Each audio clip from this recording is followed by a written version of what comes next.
Everybody, we are back. It is Tip to Lodge Favorites Podcast, Favorites Channel, Favorites Everything. We are back. You guys already know what to do. Hit the subscribe button. Subscribe. Hit the like button if you like it. Hit the dislike button if you don't like it. Leave a comment if you like it. Leave a comment if you don't like it. Also, follow us on Twitter at the Mark John NFL for me, at Glen Rockney for Glenn, and of course, pandasups.com, discount code TDL for 25% off. All right, Glenn. So we are back. Had a little bit of a couple breaks there, but we're good to go here, and we're about to finish off our greatest Raiders team of all time, 1983 versus 1976. So this is going to be a matchup of epic proportions, I believe. I think so. I think so. It's gonna be tough. I got my Twitter votes going. And it's we'll get into that in a second, but at the end of this, and get you guys' votes overall. So Glenn, how are you feeling, man? Pretty good. Tomorrow's Al Davis's birthday, so we gotta say, we're not recording in honor of Al Davis. We're not recording tomorrow night. It's radio silent exactly tomorrow. But yeah, born on the 4th of July, Al Davis. So I think he'd greatly appreciate the stuff we're doing right now, talking about two of his greatest compositions, two of his greatest achievements here. Yeah. Easily his two greatest teams. He might be partial to the 67 team. I still feel sad about leaving them out, but they didn't win. So I think Al knows that we got it down to the correct two. But yeah, other than that, just it's funny seeing I've been watching a lot of people talk about the Raiders, and because it's during that time where nobody knows what they are, man. So all these teams will just be like, preview for the AFC West, getting their content out, preview for the AFC West, and they'll be like, yeah, I kind of like the Raiders could be good, but I don't know what Ashton Genty's going to look like. I don't know what Chip Kelly's going to look like. I don't know what any of this is. So it's really funny that we have no clue what the Raiders are going to look like in a few months. So I think it's going to be 3 long weeks, I think, before training camp. Yeah, because the funny thing about the analysts right now is that they all love Geno Smith, right? Yes, they all love Geno. Geno's top 10 quarterback. We talked about that. How they said that he's top 8. All this stuff about Geno Smith. They love Geno, but now Geno's on a new team, and they're like, it's the Raiders. Like, oh, I don't know. Mm-hmm. Like, you know what I mean? Like, I saw something like PFN. Pro Football Network had that with the 29th offense. Did you see that? 29th. Yeah, 29th ranked offense in the NFL. 29th. So that's what they were last year, basically. I mean, they were probably maybe a slot lower or something, but I mean, no improvement. I mean, hey, it's certainly a take. If they're right, they can be the one that was. They can be like, oh, I told you. But I don't know. I think we're gonna be a little bit better there. Yeah, 29th. They had the Saints in front of them. The Saints don't have a quarterback. They have Tyler Shuck. So yeah, they think Tyler Shuck's going in first year Kellen Moore and being better than the Raiders on offense by 7 spots. I'll tell you this. I have been seeing Rich Eisen's talking about the Saints are going to surprise people this year. I don't know what's happening with the Saints. I think they're lucky that Nussmeier and Arch Manning are both coming out, and they're can get one of the two as a legacy guy, I don't know. It's weird. Because that's what they should be thinking about. That team's not good at all. They don't have a good line. It was weird. It's crazy. Geno Smith, he's thrown for 4,000 yards, a couple times. He has Brock Bowers, it's Jacoby Myers, Trey Tucker, Ashton Genty. The offensive line is really young. It's really it's not the 29th. Worst offense, you know what I mean? That was crazy. I mean, Bleacher Report had him 22nd. That's fair. You don't want to be you don't want to be like, oh, the Raiders got a top 10 offense. I get that, but 29 was just nuts, and it's kind of just shows how people just talk about the Raiders. He's like, I want to wait and see. Wait and see what? You see Brock Bowers, you see Jacoby Myers, just film. There's no old guys on this team. You know what I mean? Right. Everybody that's on offense was on this team last year, basically. Yeah, no, and Andre James. That's it. They lost Andre James. And maybe people just think Chip Kelly sucks. I mean, you might just think this isn't going to work in the NFL again. I mean, even though to say his offense didn't work is incorrect. His offense worked in the NFL. Just maybe sustainability was the problem, but it did work, especially for that first year. So yeah, I mean, to me, even myself, I'm always just like, well, I don't agree with that, but I really want to get to a point where we're like these 1976 and 83 teams where I know the media is wrong. Mm-hmm.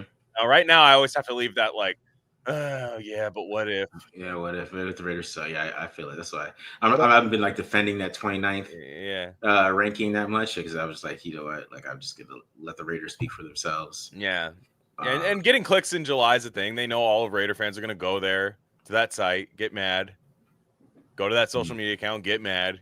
So there's definitely an art to it. Yeah, it is. It is an art. Like, I guess the Chiefs, Mitchell Schwartz was trying to say that Geno Smith isn't good. Yeah, I could see that. Yeah, he's saying that Geno Smith isn't good, and that he doesn't know about Ashton Jetty or the offensive line. Yeah, you know what I mean, like it's just the same old stuff. It's weird with their offensive line how you can hear like PFF will be like, yeah, this is a pretty good offensive line, and then somebody else will say it's horrible, and I think addition by subtractions have. I mean, Bootleg Football did a really good preview on the Raiders that I thought was really honest. Just about everything. They were like, look, they've fixed a number of issues. Even if Geno comes in and is like just average quarterback, that still brings them up to a level that's like, palatable, watchable and stuff. So they're saying they did so many things. And we'll get to what our own beat reporters were saying about the Raiders, which I find crazy. But like they were kind of just saying like, look, I don't know what they're going to do this year. I don't know. There's certain things on defense I'm not sure about. He said, but they were really, really injured at key points last year and also didn't have good coaching and didn't have good quarterback play. Now, injuries we're not sure about, but we know that they're going to have better coaching and better quarterback play is a guarantee. So, I do highly recommend that. I know some people don't like Brett Coleman because he's like with the Chargers or something, but it's about as honest as I've seen anybody talk about the Raiders. Or at least close to how I view them right now. Yeah, yeah. Coleman's fair. He's a little bit of a weirdo on Twitter, but like he's one of those guys that's weird on Twitter, but then like when you actually listen to a breakdown for balls and like on his own YouTube channel, you know what I mean, with subscribers, he sounds pretty good. Like he's one of those dudes. That's why he trips me out a little bit. But it is kind of weird how they're getting covered, right? And it's just. But it is what it is. It's the Raiders. They haven't won in a long time. They don't deserve to get hype, to be honest. Like, they don't deserve it. Yeah. So, you know what I mean? Yeah, like, look at it this way. I hate comparing us to this team, but let's be real. It's kind of like the way the way media looks at us. But, like, the Jaguars. Like, I think the Jaguars have reasons to be excited this year. If you're a fan, you're going like, okay, Liam Cohen could come in here. We had a guy who was a consensus number 1 pick. Obviously has all the tools and everything. We have Liam Cohen coming in here. We draft Travis Hunter. And then they're like, but there's probably a lot of people that think like, yeah, but you're the Jaguars and you stink, So there's one way to fix it. And and as Raider fans, we realize that it's like so hard to do that because we just don't see it done very often. But there is one way to fix that to where, like the Broncos, nobody was hyped on the Broncos last year. No. Now everybody this year thinks they are like a top 5 team in the league, straight up. Like they're just like to be honest, their roster is good. So it's great defense. Yeah, great defense. But they're like last year, nobody was saying they were gonna like after bringing in Bo Nix. So they're like, yeah, but it's the I mean, Sean Payton couldn't get the Russell Wilson thing done. They stink. Who's their receivers or anything. All their questions more or less got answered. Now they have another set of questions to answer this year. How good are they? And hopefully the Raiders find a way to make that answer not that good. Apparently, so I just mean winning cures all. Winning cures all. Just go out there, and if they go out there and just show that they are competitive and in every game and then steal a few games, they're going to be on everybody's radar because everybody loves Pete Carroll. So yeah, and they love Geno Smith. They love Geno. A lot of people love Genty. I mean, everyone loves Brock Bowers. Like they are becoming. I'm starting to think we need some players people hate. Like you watch these Americas. I watched the Americas game of documentaries of both these two teams today, and there were people like hate that guy. Lynn Swan. I want Lynn Swan type people to be like, I hate the Soul Patrol. So we're like, after a while, like you start wanting people like to hate you and stuff instead of, oh, this guy's just great. I want to, some balance of both. Yeah. I mean, Mahomes does hate Max Crosby. I know that. Yeah, that's true. Yeah, the Chiefs in general, I think, is. I mean, hey, you got to go after the top. They're trying to set a record for the most straight division clinching wins or whatever. That most division wins, I should say. They're trying to set the record for that. So, yeah, I mean, you should. I want there to be a nasty rivalry again with the Raiders instead of just like Aqib Talib, snatch the chain. Just things like that is one thing, but I want the games to be meaningful. Rather than just, the history of these teams. Like, no, what about the right now? I want the right now of these teams to be very good, Yeah, I agree. I agree 100% with that, dude. Yeah, you see, because, I mean, with the AFC West, the rest of the AFC West, and, when I did those whole previews, right? I mean, it's a defensive division at this point. So, I mean, the Raiders, they loaded up on offense, and it made sense. Like, I even said this on that show, on the last show I did on the AFC West, is that it made complete sense after watching the AFC West teams. Like, that's why they did all this offensive stuff. Like, that's why they drafted 2 offensive linemen. That's why they, put all these wide receivers around them. You know what I mean? That's why they went out and made sure they got Geno Smith. Right. Because the way this AFC West defenses are set up, man, like, you throw a rookie out there, it would have been tough for them. It really, especially this class, it would have been tough for them to even put something on the field that would have been exciting when you were trying to play against these type of defenses. So So I think even the draft, they took a smart approach. Sure. The more I look at, like, kind of take a step back a couple months and watch the AFC West, is like, yeah, that makes sense why you need some wide receivers to to beat these DBs and these schemes and these pass rush, and you drafted more offensive linemen, and that's why you bring in. I mean, I'm not excited about Alex Cappa, but that's why you do those things. Those veteran guys to deal with these pass rushes that the Broncos have, and these DBs the Broncos have, the DBs the Chiefs have. Like, those teams are stacked on defense, and the Raiders. And I was going to say this because I saw somebody, I think one of the guys Moton does, Scott. I mean, shout out Scott. He's talking about how he's trying to calm Raiders fans down, compare them to the AFC West, and he put up these point stats, and they were like 22. 23, and I was thinking, like, the Raiders could probably average 25 this year. I mean, I think they're going to have to if they're good, right? Right. They're gonna have to. So it's like they loaded up so much on offense, like, and I think the defense is going to come around in the next couple of years. But I mean, they're built to beat the AFC West. That's what they're doing. Yeah, they're trying to beat the AFC West. Let's keep it real. And like you said, I mean, they've been stacking talent for a while. And I just think, to me, I just like the direction that they're going in this year. We'll see on the field. I think they're going to play. I think Pete Carroll's philosophy speaks for itself, and I think the players are going to execute that philosophy more or less. But I think this year is going to be a year where they're going to get, assess all these players in training camp, obviously, but during the season, they're going to see, like, hey, is this guy worth keeping around for a long time? That's probably why they're sitting on $38 million of cap space right now. I think they are still trying to build this roster, and I think we're going to talk more about that in a little bit. But because I know there was the hot button debate amongst Raider media that I thought was kind of silly, to be honest. I think, to me, it all makes sense. I think the fact is we're not just grasping at straws like, well, let's try to make, Philip Wheeler. We got Philip Wheeler. We're going to get excited about Philip Wheeler being this great linebacker. Like, when we used to have to do that, I get what they're doing in the draft, going after these high RAS guys, shooting for the stars and trying to build a good, deep team. Yeah. All right, let's talk about them going to win now mode. Answer some of these questions first. We only got so far, but is Archie Manning even a good QB? I've heard the hype, but I haven't seen anything great. Archie Manning, the game he played against Mississippi State, just looked incredible. I'll just say that he looked not incredible enough to cover, but that's okay. Yeah, I don't know. That was the reason that cover, man. They didn't cover that game, but he looked incredible, man. He managed that offense. He's anticipating throws to build the field, and he ran a 50-yard touchdown. So, like, yeah.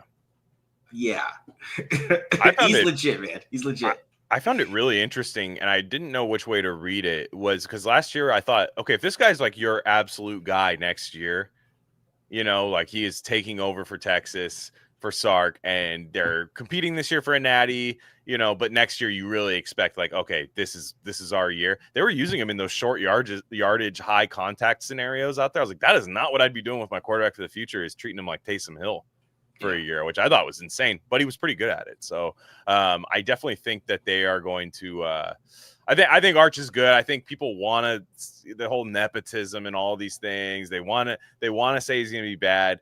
I don't think Nussmeier's better than him. I think there's a lot of people saying that Nussmeier's better than him. I think Nussmeier's a safe player, like a very good, safe prospect. I think he's definitely a guy that if the Raiders are picking in like the 14s, 14, 13 again, like it just something went wrong this year. It just didn't work. Somebody gets hurt, it's and that, and they're picking around 13 and 14. I think about a Nussmeier because I think this team will be set up to be good with a guy like that on a rookie contract. Arch is the guy that comes in where he's like, damn, this guy changes the franchise. He can make huge plays, and obviously, like, I'm sorry, there is something to genetics with quarterback, like, and the athleticism he gets from his dad, who was the most athletic of the brothers but got hurt. Yeah, exactly. And so he's texting Peyton. This is a good point. He texted Peyton about questions and stuff. Like my thing with Arch Manning, before we get some more of these questions, is that he is 6'4", 220 pounds. He probably runs like a 4.6. Mm-hmm. He has a cannon, and he's playing with Steve Sarkisian. Like we could debate like the semantics, but he's going one. He's gonna ball. he's gonna go one. Like and he's playing with Texas. If he comes out, he doesn't have to come out this year if he doesn't. I know, but I don't even think he had to play a down of college football, and he would still go one. I'm sorry. He's 6'4", 230. He's a Manning, and he's fast too. Is that like he literally had a 50-yard touchdown in that game? Like it was crazy. Like he literally did everything, and that was just one game. So. And the only game he I guess he started some other game, but like it was against some like I don't know, like some FCS team or some shit like that. Yeah, and he's really good. I mean, he's really good. Yeah. Why didn't Trayvon Mullen work out? Skills, scheme, injuries.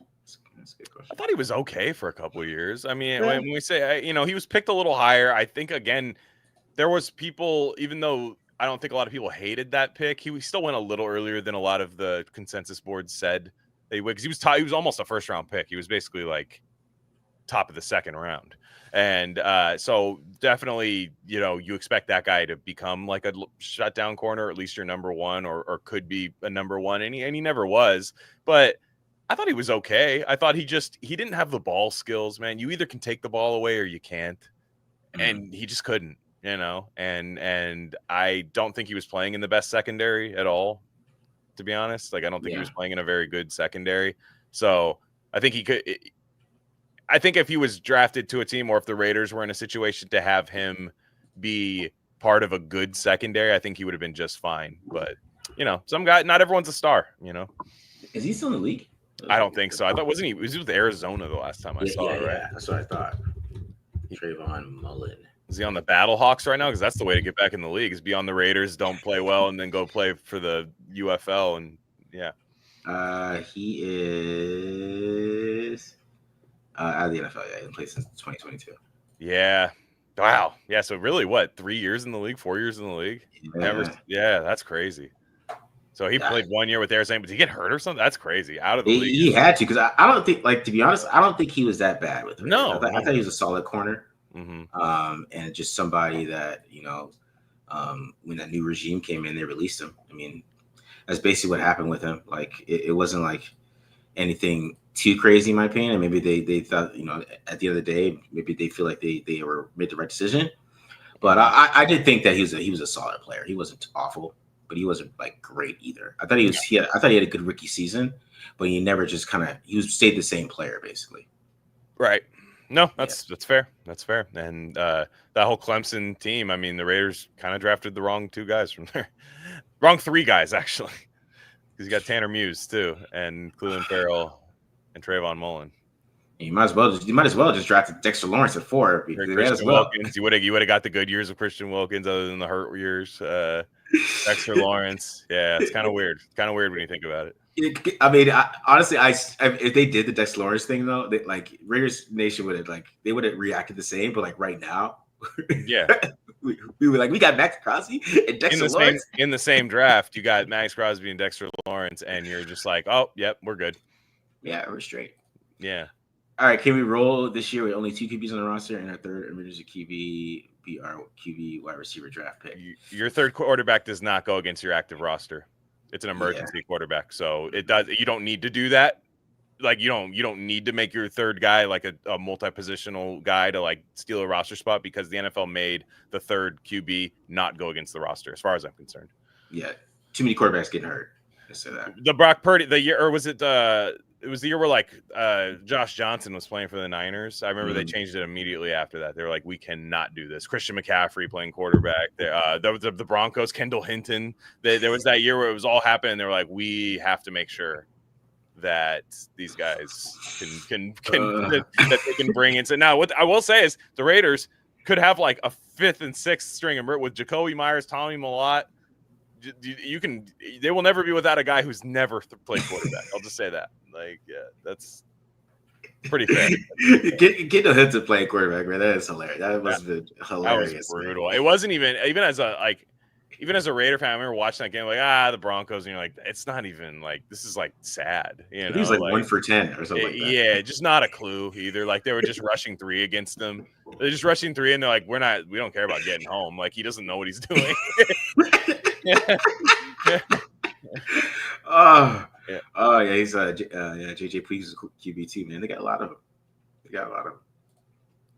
All right, hey Marcus, last year when Chip was rumored to be OC, no one was excited and it was looked down upon. What about last year? It makes Chip warrant the hype he's getting. I don't know if people look down on it. I just didn't believe it. Just like I didn't believe it this time either. To be honest. Yeah.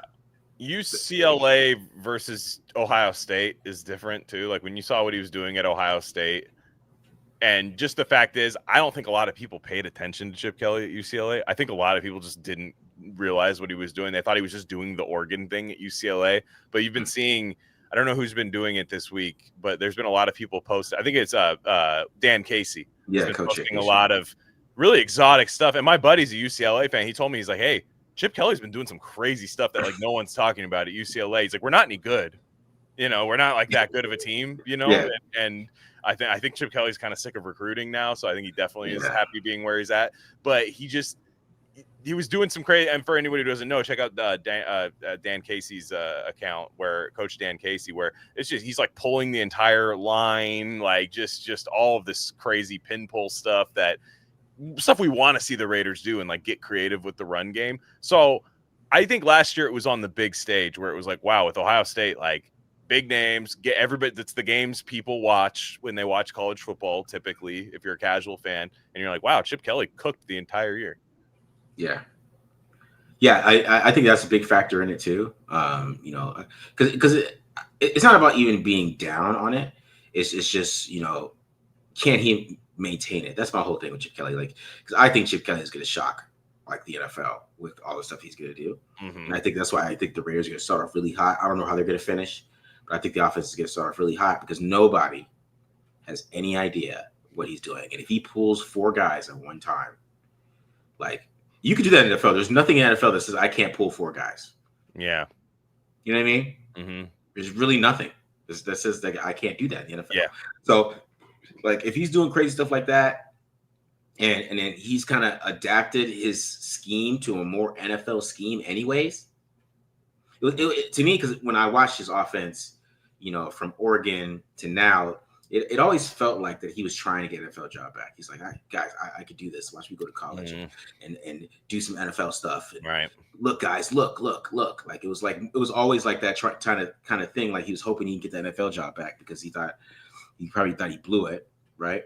Yeah. Because why would you take the Ohio? If you were trying to be a college head coach, you would just build UCLA instead of taking an offensive coordinator job at Ohio State. That means you want to come back in the league. Yeah. Mm-hmm. He was trying to get back in the league, man. And so he even adapted his offense to be like more pro style. So, I mean, it's not going to be too crazy for him. It's just, I think there's just shit he's going to do that the NFL is not going to, be ready for. Yeah. You know what I'm saying? When he pulls 4 guys, I'm going to be like, yo, and Ashton Jetty. Like some guy was like, when I did a little tweet about it. The guy was like, "There's a lot of movement for 6 yards." And bro, like 6 yards per carry is pretty damn good. How many 6-yard runs did the Raiders have last year? Where did they rank in the league among 6-yard runs? If you're so damn smart, pretty bad. We live in a smart, dumb world, bro. I swear to God. Well, and also like that is ultimately in my opinion, the kind of lottery ticket that I think has a chance of hitting is kind of like, what if they got a generational running back and a generational play caller for running the football? Yeah. What if that what if they just do that, and what if they can't be stopped on the ground, and then they have a quarterback that can make big throws? Yeah, exactly, bro. It's pretty tough. And it's that, I think as Raider fans, we can be a little cynical and be like, yeah, but this, yeah, but that. And there's reason for that too. But right now it's kind of like this. I like this setup. Like if you told me that was the setup going into the offseason, it's like, look, they're going to have Geno, they're going to have Chip Kelly, Pete Carroll. I know a lot of people wanted the Ben Johnson, and we'll see. The Raiders are going to play the Bears this year. So we'll see. I mean, we'll see because Ben Johnson could easily be Josh McDaniels. We know Pete Carroll's a good head coach. We know Chip Kelly's a good play caller. We know Patrick Graham knows what he's doing. Competence is what they've got right now, so it's nice. Yeah. So who's going to replace Wilkins? All right. Let's talk about if they're win now mode first. Let's talk about. You're talking about the Las Vegas Review Journal. Vinny asked me that question too. Yes. You guys can hear that on. I posted that radio interview, but it's a blackout tomorrow, like Glen said, so I'll be posting that on Saturday. But he asked me if they're in win now mode. Then he had the podcast with Adam Hill. Adam Hill. And they, kind of were going back and forth about, are the Raiders in win now mode, or should they be trying not to win this year and trying to get younger? And what were some of your thoughts on that? So this is such like a funny, I think the media doesn't know Pete Carroll speak yet. So they had a big debate about all this debate stemmed from Pete Carroll's last press conference, whenever that was, where he said, look, I know, they were 4-win team last year, but we're not just trying to get incrementally better. We're trying to go out there and really like win something right now. Like we got a good group of guys. He was doing the Pete speak. Basically, I love these guys. They buy in. Nobody can put limits on what we can do here. That's basically what he said in a vague way. Now, Adam Hill, I ultimately think Vinny in this debate, that's on the Las Vegas Review Journal YouTube page. It's from a few days ago. Adam Hill was basically saying, so the worst thing that can happen is what he is getting the Raiders getting marginally better at draft position, right? We hear this from fans all the time. So basically, if the Raiders win like 9 games this year, that's the worst, which I disagree. I disagree with that fundamentally, that's the worst thing that could happen to the Raiders this year. But let's just say he's right. He thinks not last year, but the year before, the Raiders needed to tank, which a lot of fans say that's the case now that you see Jaden Daniels balling out for Washington. And basically, as a team, you're not doing a damn thing unless you get a quarterback with the top 5 pick because you lost last year. That is kind of the PFF. They've moved away from that a little bit. If you listen to PFF, they don't even do the whole, like, if you're not contending, tank, just this easy thing that you can do. This is the easy thing that you can do. Get 53 guys to lose, with their jobs on the line on 1-year contracts. So easy to do, right? And they never talk about the casualties of tanking. Like, does Max Crosby sign here if we tank 2 years in a row? Does he resign back here? No, we might have to get a new defensive end. Oh, to these guys, trade them for 2 first-round picks. Nobody wants to come here when you do that. Nobody wants to come here. These players talk to each other. They're more fraternal than they've ever been. Players on other teams, they all have podcasts and all these things. They're going to be like, hey, don't sign there. These guys are a joke, when you lose that much. And I guess to me, my answer is they are trying to win now. However, if they were in win now, Super Bowl or bust mode this year, they wouldn't have any cap space yet. Jalen Ramsey would be in a Raiders uniform, and they would have immediately gone and made a trade after Christian Wilkins. They'd be doing what the Steelers are doing right now. Whereas I think they're trying to get to what the Steelers have been doing this year, the kind of 10-7 sneaking into the playoffs. We have a fatal flaw. We'll fix it. That's what they're trying to do right now. And they're also in a position to rebuild at key positions if they need to. You know what I mean? Like they're not committed to Geno for a long time. Geno's not Derek Carr where he's 24 years old fooling you into giving you an extension.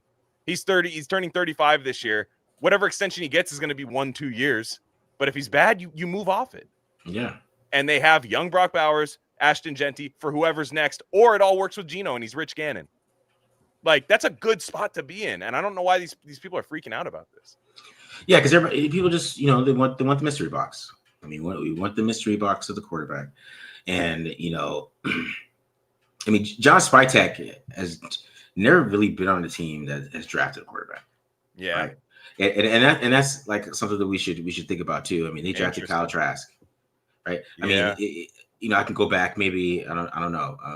Cleveland, but that might not be a good omen because he was in Cleveland and whoever they drafted, and like that. I gotta go look. I just want to be sure about this. He had Peyton in Denver. They got Peyton out of retirement. They got Tom to come to Tampa. The Eagles. I don't know if he was there when I think he said they drafted Kevin Cobb. You know what I mean? Yeah. So he was like excited about that, but yeah, it didn't really. I mean, it worked out okay for Philly because it's Arizona that made the mistake, on him. Yeah. Yeah, Brandon Weeden. You got guys like that, right? But the guys they've brought in free agency have had bigger impacts. Granted, they're probably the two greatest quarterbacks ever, but whatever. You know what I mean? Yeah, he was the director of college scouting when they got Brandon Weeden. Is that when did Brandon Weeden come out? Was that 2010? That was the Cam Newton year, I think, maybe. Yeah. Yeah. Brandon he was like 28, I remember. Like, he was old. Yeah, good old Brandon. Yeah, so it was his last year of 2012. Okay. Andrew Luck year is when Brandon okay. Gotcha. Yeah. See, and the thing is, with drafting a quarterback, like the Raiders went 4-13 last year. Like exactly. We gotta have this conversation, okay? The Raiders sucked last year. Like you just can't expect them to keep sucking until they get a quarterback. It's the craziest thing. They did the job last year. Now you could say maybe Aiden O'Connell, but even if Aiden O'Connell loses to the Jags, right? Do the Raiders pick one at that point? No, right? The Titans it would be like what? It'd be a tiebreaker. Do they pick one if they finish 3-14? Right. No, I agree. I'm with you. Like they lost in the wrong years. Like, I hate that idea. It's just like people think it's like Madden. Like, they think it's like this. You can step away and that it's not real people's money you're messing with. Relationships you're severing. Like all of these things that are happening. Like, losing football is like really bad. Like, it's not basketball where everybody's sitting in their express suits on the sidelines, their express suit contract, and hey guys, take the rest of the year off. We stink. We're going to try to get in the lottery, and all that. Like, in football, you don't really do that. And they sat Max Crosby last year. They did all that, and they got Ashton Genty, right? So that's its own thing, right? And they beat two teams that were actually worse than them by the end of the year. They beat the Saints and the Jaguars, who were legitimately, while I was watching that game, I'm like, wow, these are worse teams than the Raiders. These are worse teams right now as constructed. These are the worst teams. But I just can't stand this whole like reductive line of thinking where you keep losing, because look at people have short-term memory. This Jaden Daniels class, which again, we haven't seen these guys play out their rookie contracts yet. They look good. Caleb Williams was number one, though. That was the one everybody wanted. And there's more questions about Caleb Williams than there are answers right now. Jaden Daniels, Penix had some look good in minimum starts. Bo Nix looked good, but Penix and Bo Nix weren't the guys everyone was excited about. Like, those were the back end of a great class in terms of the thing. Caleb Williams, Trevor Lawrence, these kind of like people you suck for, basically. Like, those guys we got a lot to see from those guys. And then you look at Trevor Lawrence's class. Everybody wanted to lose that year because it was the 2021 quarterback class. You have Trevor Lawrence, Zach Wilson, Trey Lance, Justin Fields. That class sucks. Like, so think about when you do that, and then you have to trade off your best players because they don't want to rebuild again. They don't want to waste their prime years and that stuff. There's a lot. You look at how every good team got their quarterback. It's hardly ever the number one pick. The Bengals are the team you can see right now that have had the number one pick that they made on their team that is a good team. And look at them last year. It's never a perfect science. Yeah. You know, I liked how Bryce Young played when I watched him on film. I'm not writing him off yet. But that's a good class too. Like, but I'm saying, like, I mean, but the Raiders were that high, and then they didn't want to trade up for CJ Stroud. So I mean, that's not on the Raiders. But this year, like, they had no choice. Like, it was either pick one or draft Travis Hunter. That's basically, we would have Travis Hunter. I mean, people would be excited about that. Yeah, but we wouldn't have a quarterback. Right. No, I like what they did. I mean, it's and like people talk about, like, I see people talking, they're like, this is a 20, like, 20 years of this. I get it, but the thing is John Spytek can't come in here and think about 20 years ago. They come in here, they have to make good choices for the Raiders as constructed. They look at the contracts of what they've done. But like I said, this whole debate that I'm commenting on between Vinny and Adam is off of a Pete Carroll coach speak soundbite. I'm telling you right now, if they were in Super Bowl or bust mode, if they were like doing what past Raiders teams, like with Josh McDaniels, even Antonio Pierce, where they thought, nah, we just shook a couple things up, we're ready to contend. Like, if they were truly that way, they wouldn't have this cap space sitting there. Colton Miller would be extended. Jacoby Myers would be extended by now. Their moves that they're making are not moves by a win now team. Signing a veteran, trading a third round pick for a veteran quarterback to regress, or to basically pop back up to average play at the position, that's not like we're going screw our future. They got those picks back already by trading down for Jack Besh. Yeah, they got the pick. Like, they have actually been kind of conservative. So I like when Pete goes out there and says, after a successful minicamp, I feel like we can compete with anybody in the world. He probably does think that they can compete with anyone in the world. I think he's also smart enough to know, he's like, look, this is probably a couple-year process here. I'm here for a couple years. Don't even ask me about my age, but I'm going to tell the reporters that we're competing, because I think that's true. Because, I mean, the thing is, too, with Geno Smith, I mean, since he's been a starter, he hasn't had a losing record in a season. It might not be the greatest record in the world, but he hasn't had a losing record as a starter, right? So it kind of paints that picture that, oh my God, this team's probably gonna at least win 8 games, right? So you have to. So it kind of puts that doom on some fans who just want them to get that high quarterback, because they know that Geno's good enough to at least get you 9. Yeah, it's really what it is. Like a lot of that is because since Geno Smith is considered, like, a lot of fans call him middle of the road. A lot of the fans are down on him, right? But that's a big part of it too. Shortest wide receiver made a good point too. I think it comes down to not addressing the position in the first round for so long, which is a good point too. But I also think it is the kind of the doom part of having Geno Smith there, knowing that he's good enough to get you 10 wins, right? And he's probably at least going to get you 8. That it puts it just dampers the mood for him. Like we're not going to get one now. But even then, I still think people need to, like, look at how good teams get their generational quarterback. You look at teams like Patrick Mahomes was traded up. The Chiefs were a playoff team that traded up. They had Alex Smith, which, again, this is kind of, I think, in my opinion, what the Raiders are trying to do right now. They have their Alex Smith. It's got the same last name. They have their. I think Geno plays different than Alex Smith, but he is in that tier of, like, we can go to the playoffs with this guy. Maybe a couple things happen and he has a Joe Flacco run in the Super Bowl. Who knows? More often than not, I think we're gonna need to make a move. They trade up. Right? And nobody's do the Chiefs fans miss any of those picks they traded for Patrick Mahomes? No, they don't miss any of those. So it doesn't matter if quarterback's that important to you. It doesn't matter if you trade up or not. Lamar Jackson was traded up by a playoffs Ravens team, if I'm not mistaken, or not traded up. He just fell to them. For reasons. But again, this happens a lot. Jalen Hurts, top of the second round for the Eagles. Josh Allen, the Bills were not number 1 overall. All right, like, they weren't number 1 overall. Mitch Trubisky went 2 for that in that draft, by the way. So you never want to be that close to the top a lot of times, in my opinion. Yeah. It's not always Joe Burrow. And then you get the quarterback on the rookie contract, and you build around him. There's nothing but hope. The sky's the limit. I think you can dream big. That's what a lot of fans want to do, is just dream big with a rookie quarterback. But you even look at this.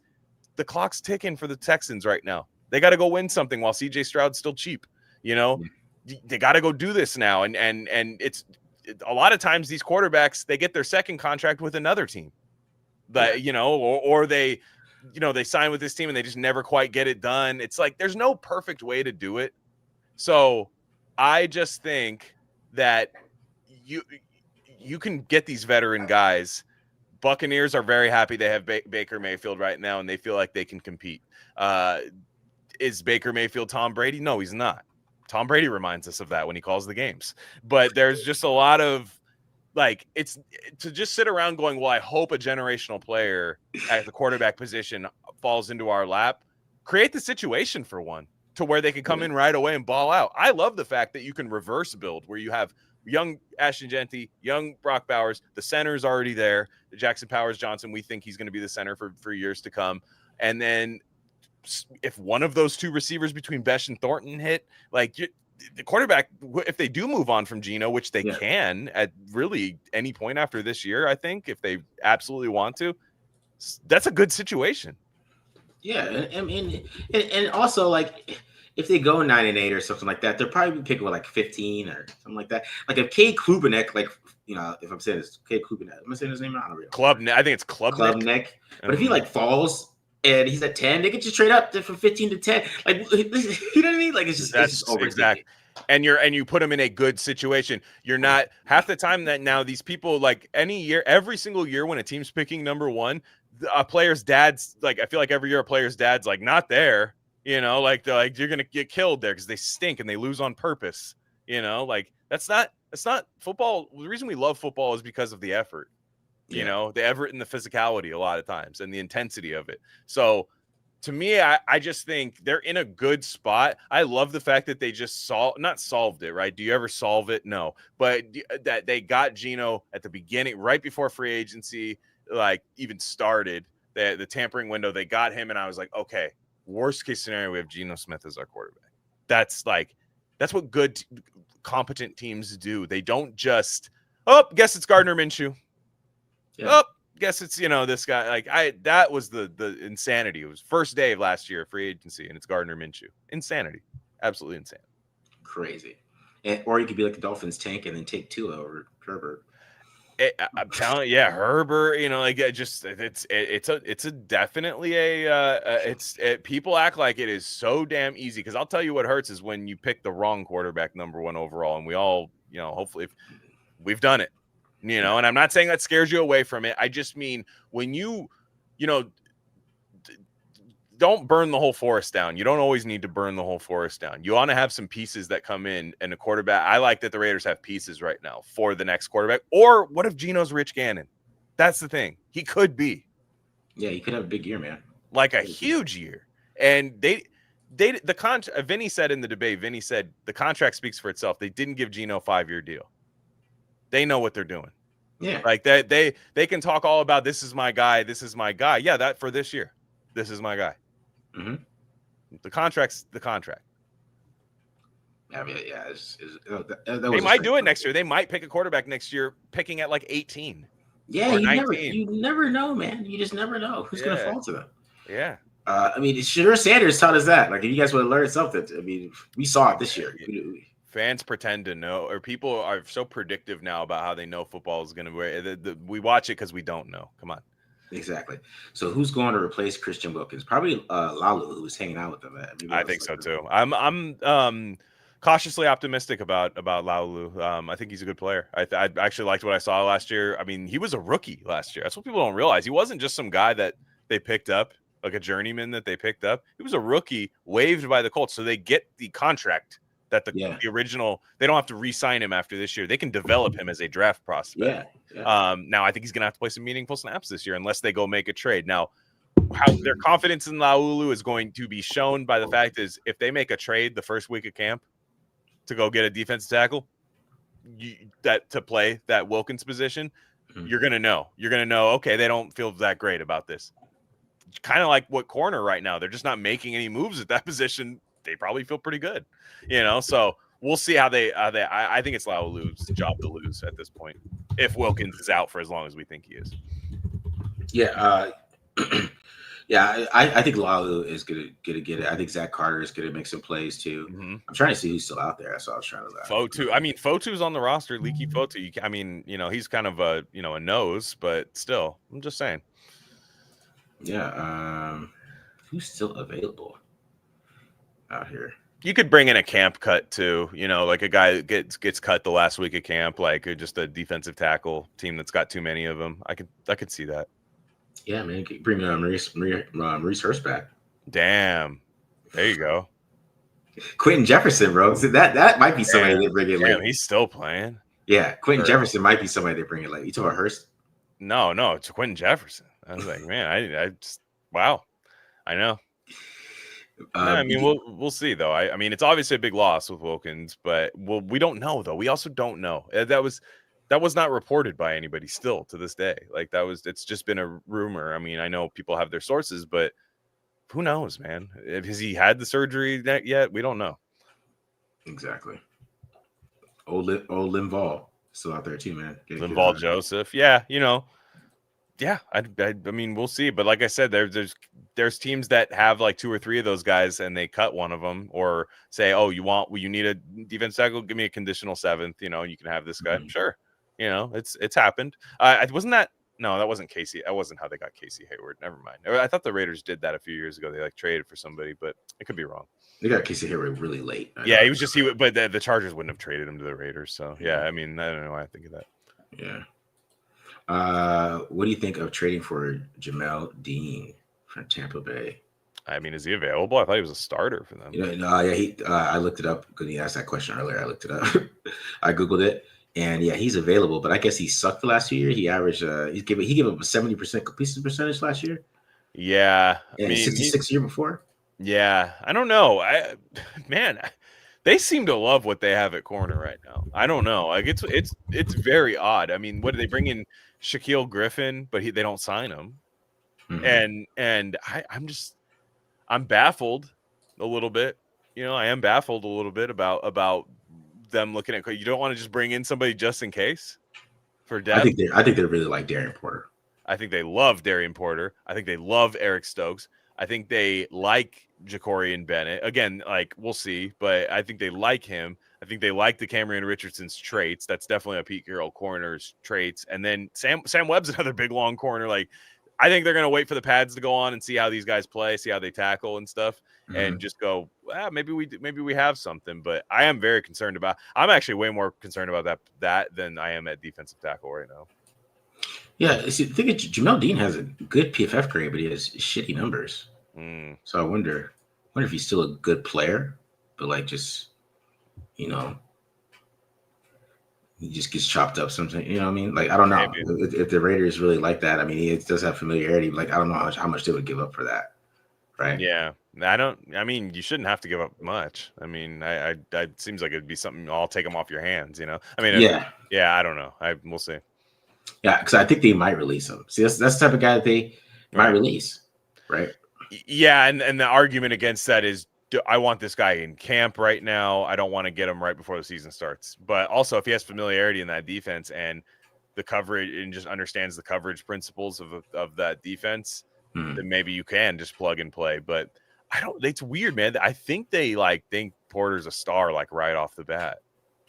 But even then, it's just the depth. I want depth there. Like I don't want DeCamerion Richardson playing this year, But if anybody's hurt, he kind of does. Yeah. So that's the weird part. It's less about who they're starting, and to me, it's just the depth. Let those guys beat out a late signing. Let those guys beat out a vet minimum signing guy, rather than just being like, these are our corners. Yeah, I feel it. But yeah, I think they like Porter a lot. I think they like Porter. I think they like Eric Stokes too. I think Porter and Stokes right now. I don't see how anybody else is going to start over them unless from camp you just hear about somebody just going off. But I think Porter's a 3rd round rookie starting, which is I'm high on him. I like him a lot, but that's asking a lot early.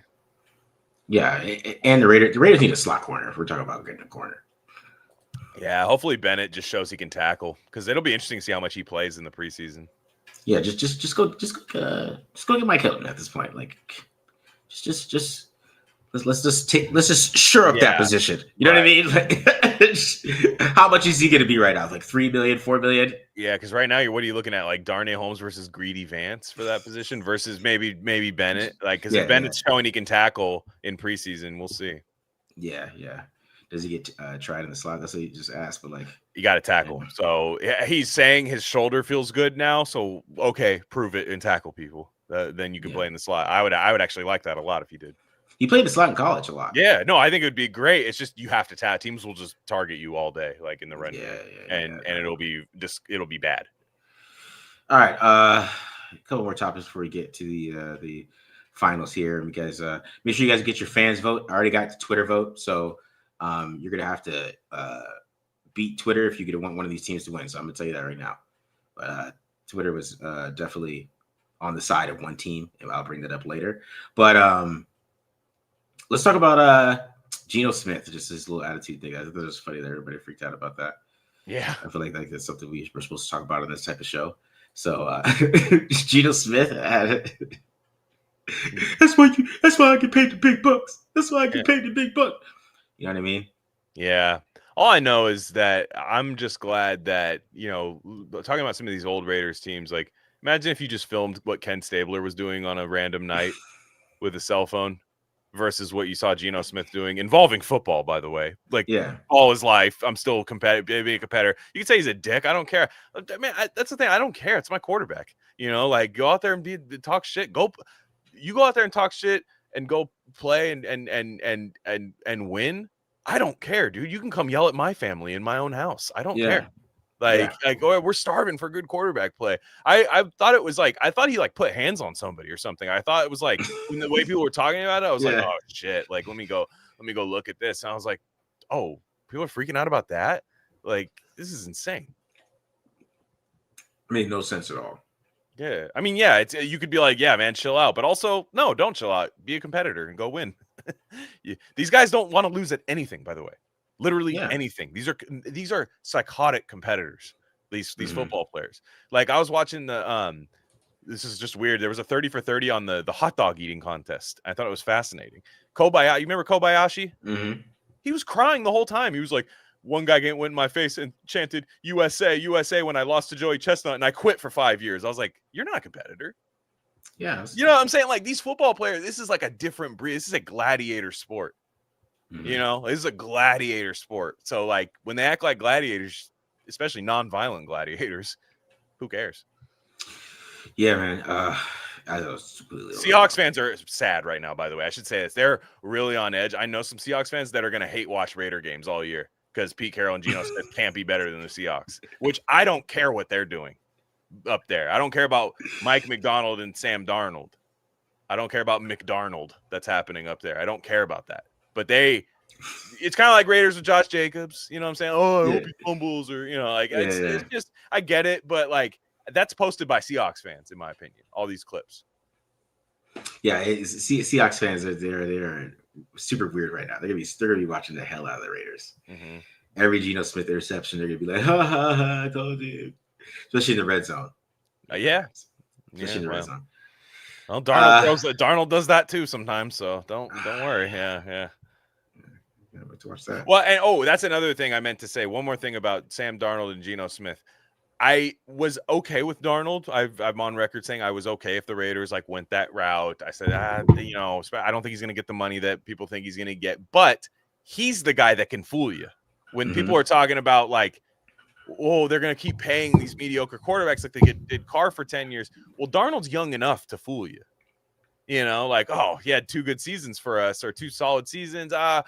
Geno is in his mid-30s, so there's only so much you can do for the future with Geno Smith. Maybe, Brady might say, well, he can play till he's 45. Great quarterbacks can. But for the most part, you expect him to be here for 2 or 3 years.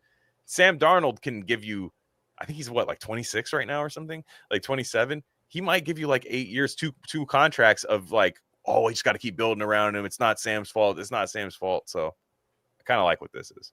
Yeah, I agree. I'm not going to talk about it too much.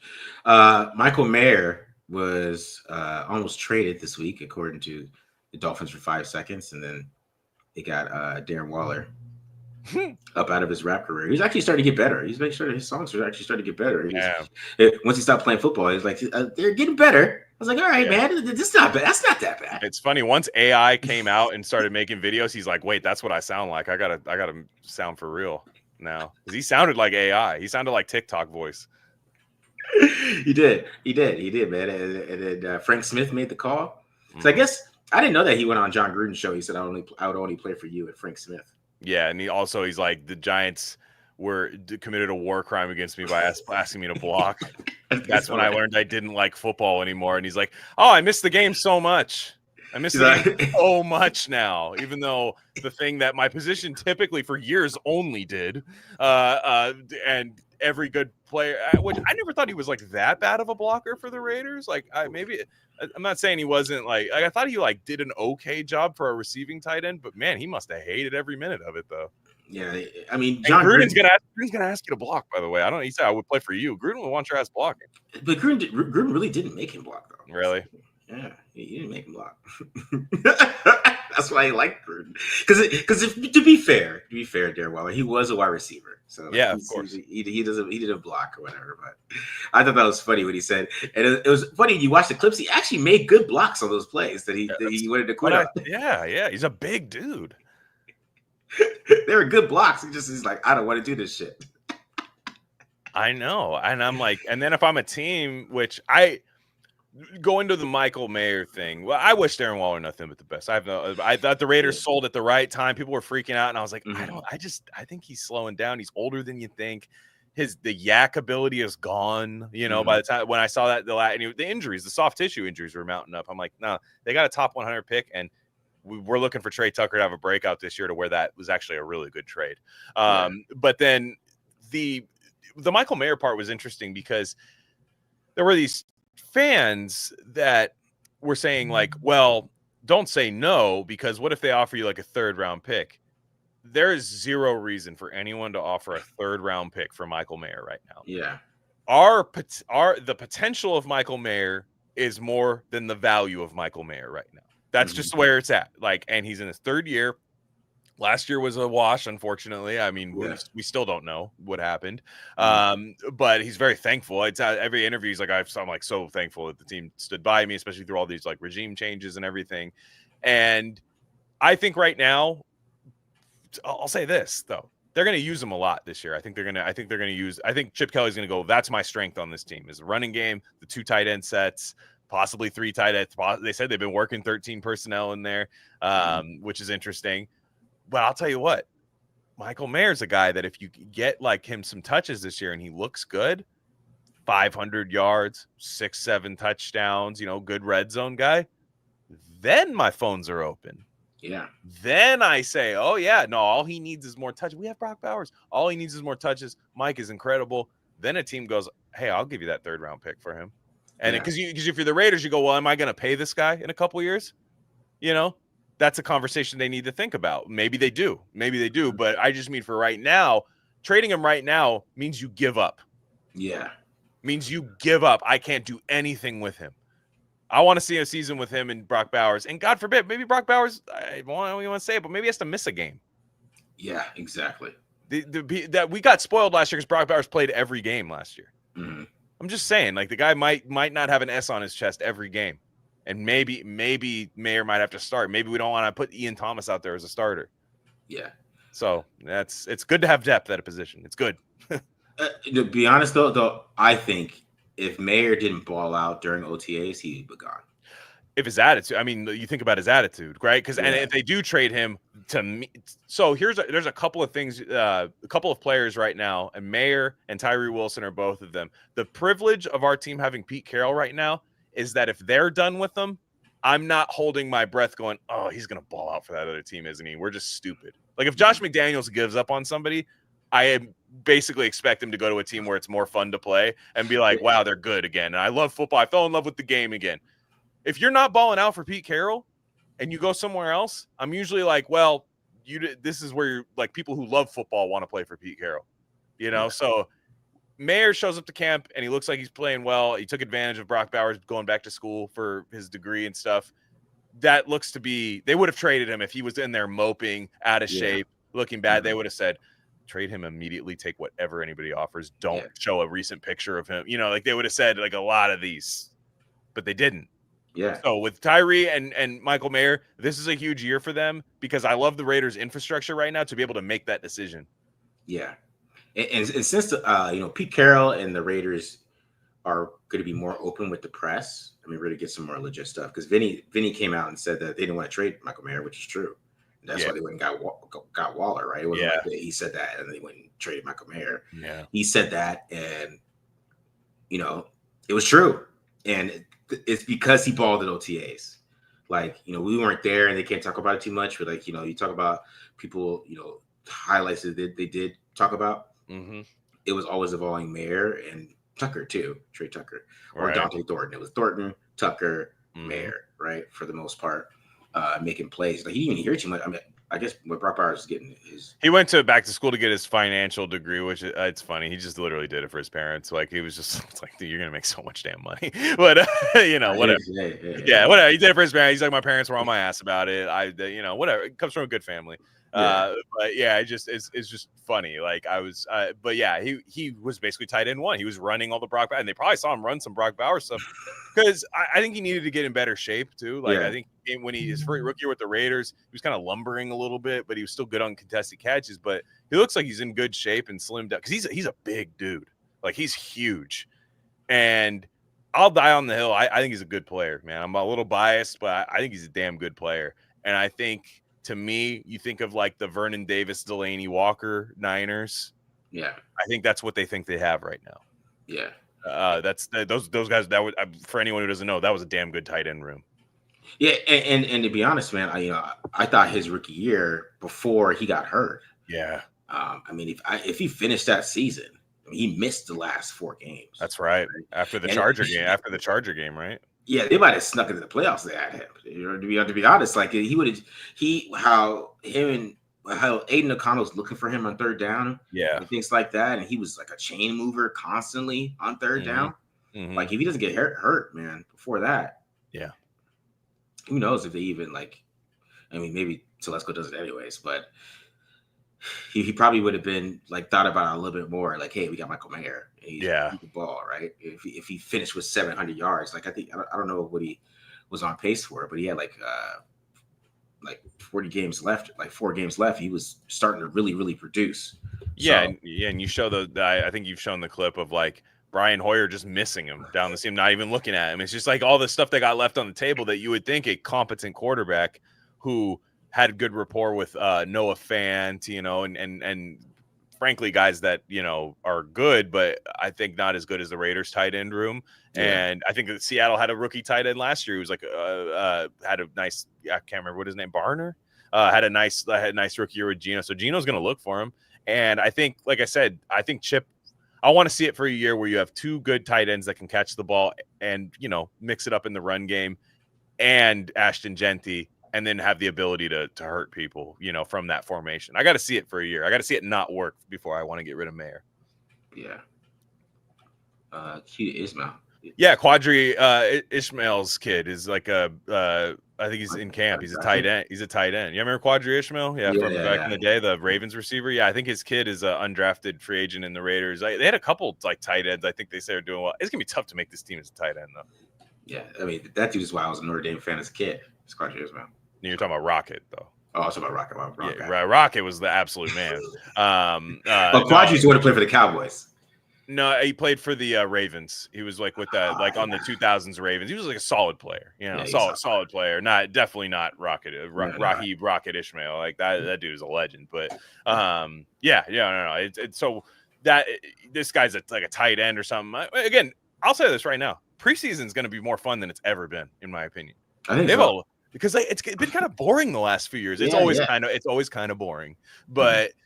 There's like the back end of the roster. Like, I mean, you're going to see that they had 11 draft picks. Mm-hmm. You're going to see, quarterbacks. You're going to see Tommy Millott. I mean, I'm not saying it's quarterback. You see Cam Miller play. It's not going to be the same. It's not going to be some like, Brian Hoyer throwing to, Ramel Keaton, like it's going to be, see some like interesting battles, I think, in the preseason games. Yeah. Man. Aiden O'Connell versus Carter Bradley, guys. Got to get ready. I'm telling you, Cam Miller, man. Cam Miller's gonna come in. I bet Cam Miller's gonna have a nice preseason. Yeah, dude. I bet he's just gonna play pitch and catch really well, and I think it's gonna be people are gonna be like, wait, whoa, yeah. He just looks smooth. And Aiden, and well, I don't think they should trade Aiden, but that's gonna be something that's gonna be interesting. Is what they do. If goes down or something like or and if just like Cam Miller's just tearing it up, and they're just like, well, like and somebody's offering us a 5th round pick for Aiden O'Connell or 4th round pick, something like that, where he was drafted at. Somebody desperate, like you never know. Yeah. I'm with you on that, dude. I'm with you on that. All right, so let's get into this, Glenn. Let's get into the finals here. We got the finals of the greatest Raiders team of all time. So I wanted to see if I can get this up here. So we started off with 2000 versus 1990, and then 1976 versus 1976 versus 1990, 2000 versus 1980. Then we had that was 1967 versus 2002, and then 1983 versus 1974. So the only one I overruled on was, of course, 2000. I just was on the basis a lot of people will be mad, but 1980 still, in my opinion, would have lost 1976. So let's just let's just semantics. And then the one that was the toughest one was the 1967 versus 1983. It was. That was tough. It was. Yeah. Real tough. Real tough. I don't know. Like it's something. I'm even looking at a lot now. Like, were they better than 67, or are we just more popular with us?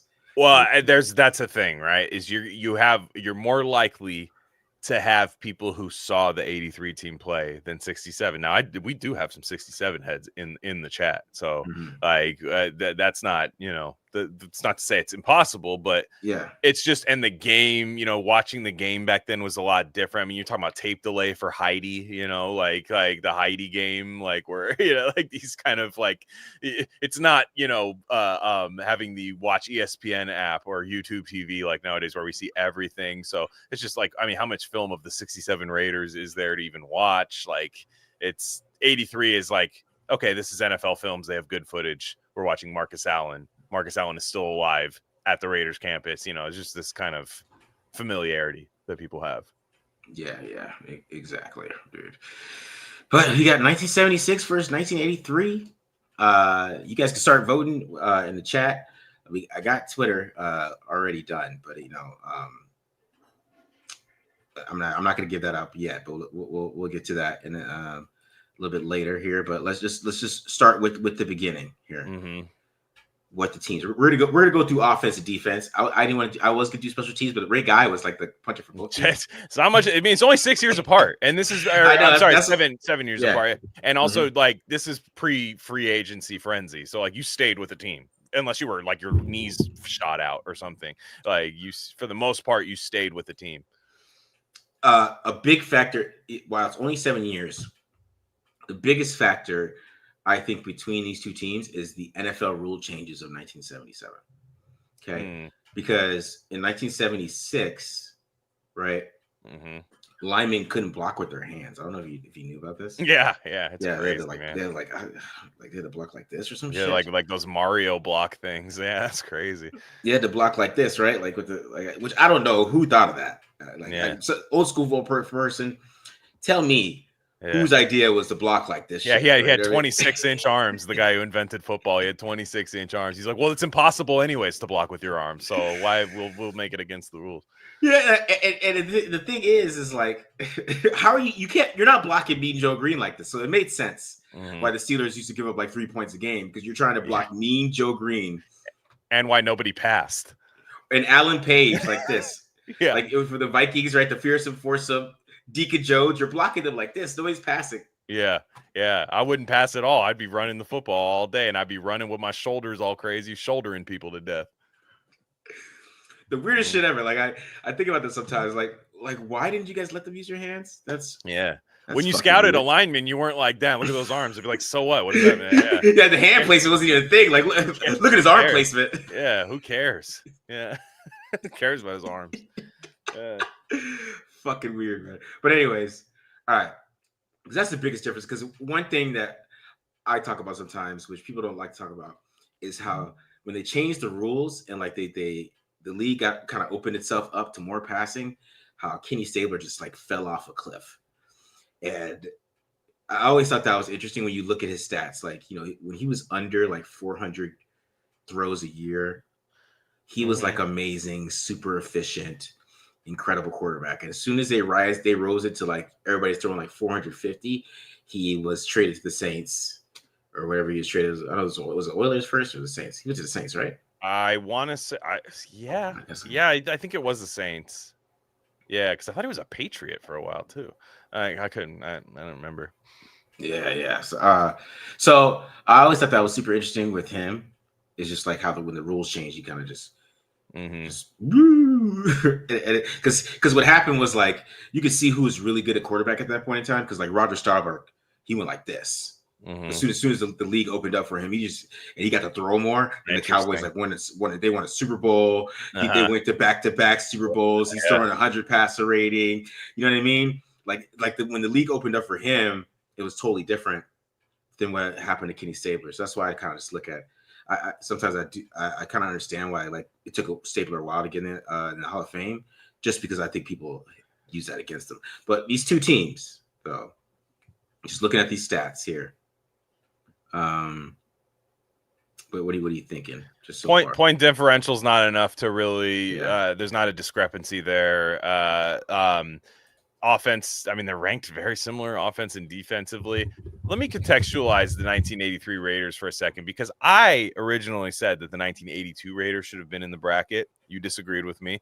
Yeah. Just a few more facts. That was the year they moved to LA, right? It was in 82, I think. So they didn't even have a practice facility in LA. They were practicing in Oakland and commuting to home games to LA all the time. And they lost like a shitty 17-14 game to the Jets. And that was during a work stoppage happened that year. So the NFL is like in a crazy shit. Al Davis was suing the league at the time. Like it was a crazy season. 1983 was kind of like, okay, we're settled in LA. They were playing in front of empty crowds, because you're talking about the LA Coliseum was this massive stadium. And Al wouldn't do any real like crazy marketing for the team. The team sells itself, right? The Raiders, he was just one of those guys. He wasn't. They're like, it's LA. You got to like put billboards up. You got to really shove this in people's faces. There's too much stuff to do out here for people to do this. So like the 83 team, they're good. They start off well. Marcus Allen's in a funk for like halfway through the season. Like he's fumbling and stuff, which apparently was a huge issue coming out of college, was like his fumbling. And also they called him slow too, which is, if you look at that Super Bowl that year, he really showed off his speed in there. I just don't know that the 83 team is as dominant though. It's just like, man, this 76 team is like, this is just a great team that should have won 2 or 3, and this is the one that they went for. So it's just, and also 76, the AFC was a gauntlet in 76, whereas I don't think it was a gauntlet in 83.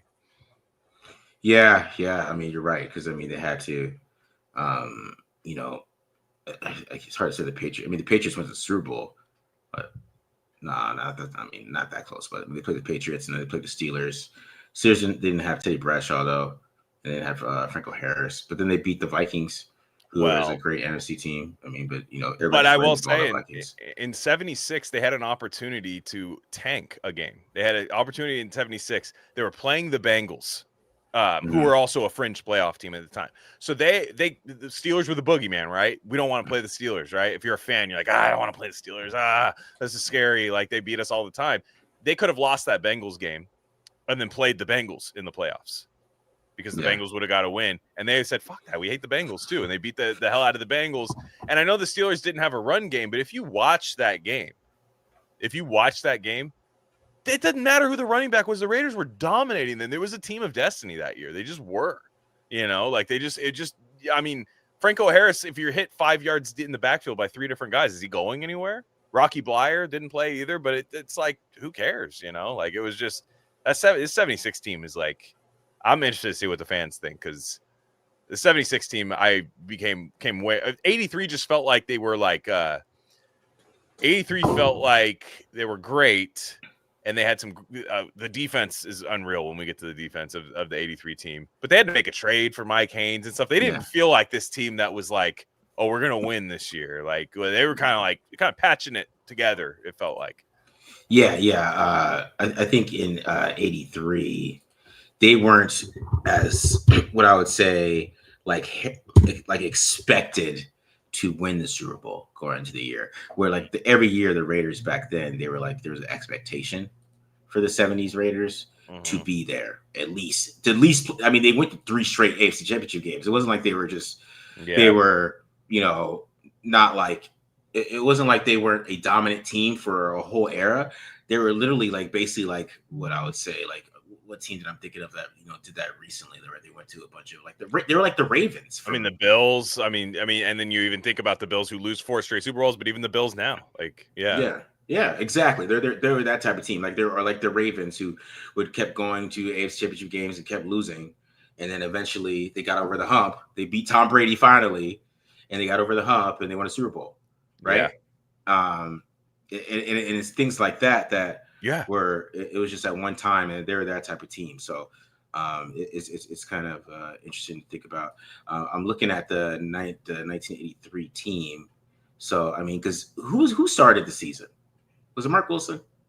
They didn't get too much into that. I wanted to go one thing about the 76 Raiders. I found this fascinating, just how like in the infant stages the NFL was, at the time. This is insane. Can you just think about this happening now, how mad people would be? But the Raiders, look, as Raider fans, we think we get too many flags, right? Referees hate us. Obviously, we all think that. We all agree it. Back in the day, they had like a really legitimate case for it. And this is before Al was suing the league and anything like that. Al was kind of a hero in the merger at this time. Like he's actually like pretty well liked. And then, of course, it really steamed out with Rozelle after that. But the head of the NFL competition committee, do you know who that was in the 70s for most of the years? Who? Don Shula.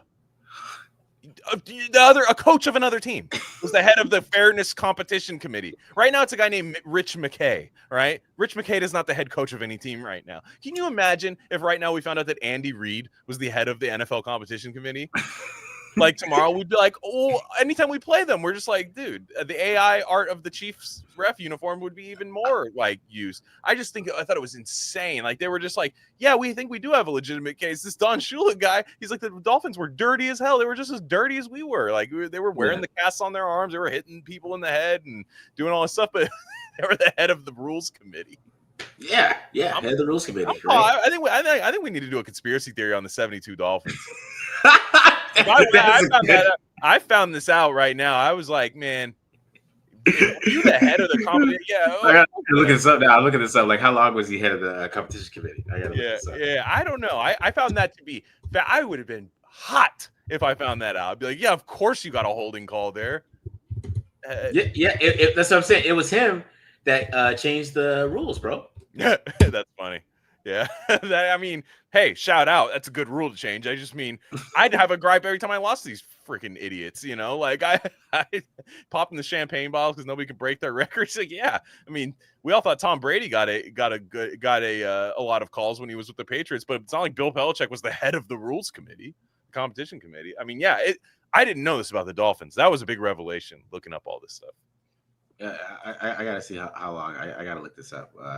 Yeah. Oh, well, I do this. Let me get something up here. So let's start with the 76 team then first. We do dive into the 76 team. Let's start with the offense here.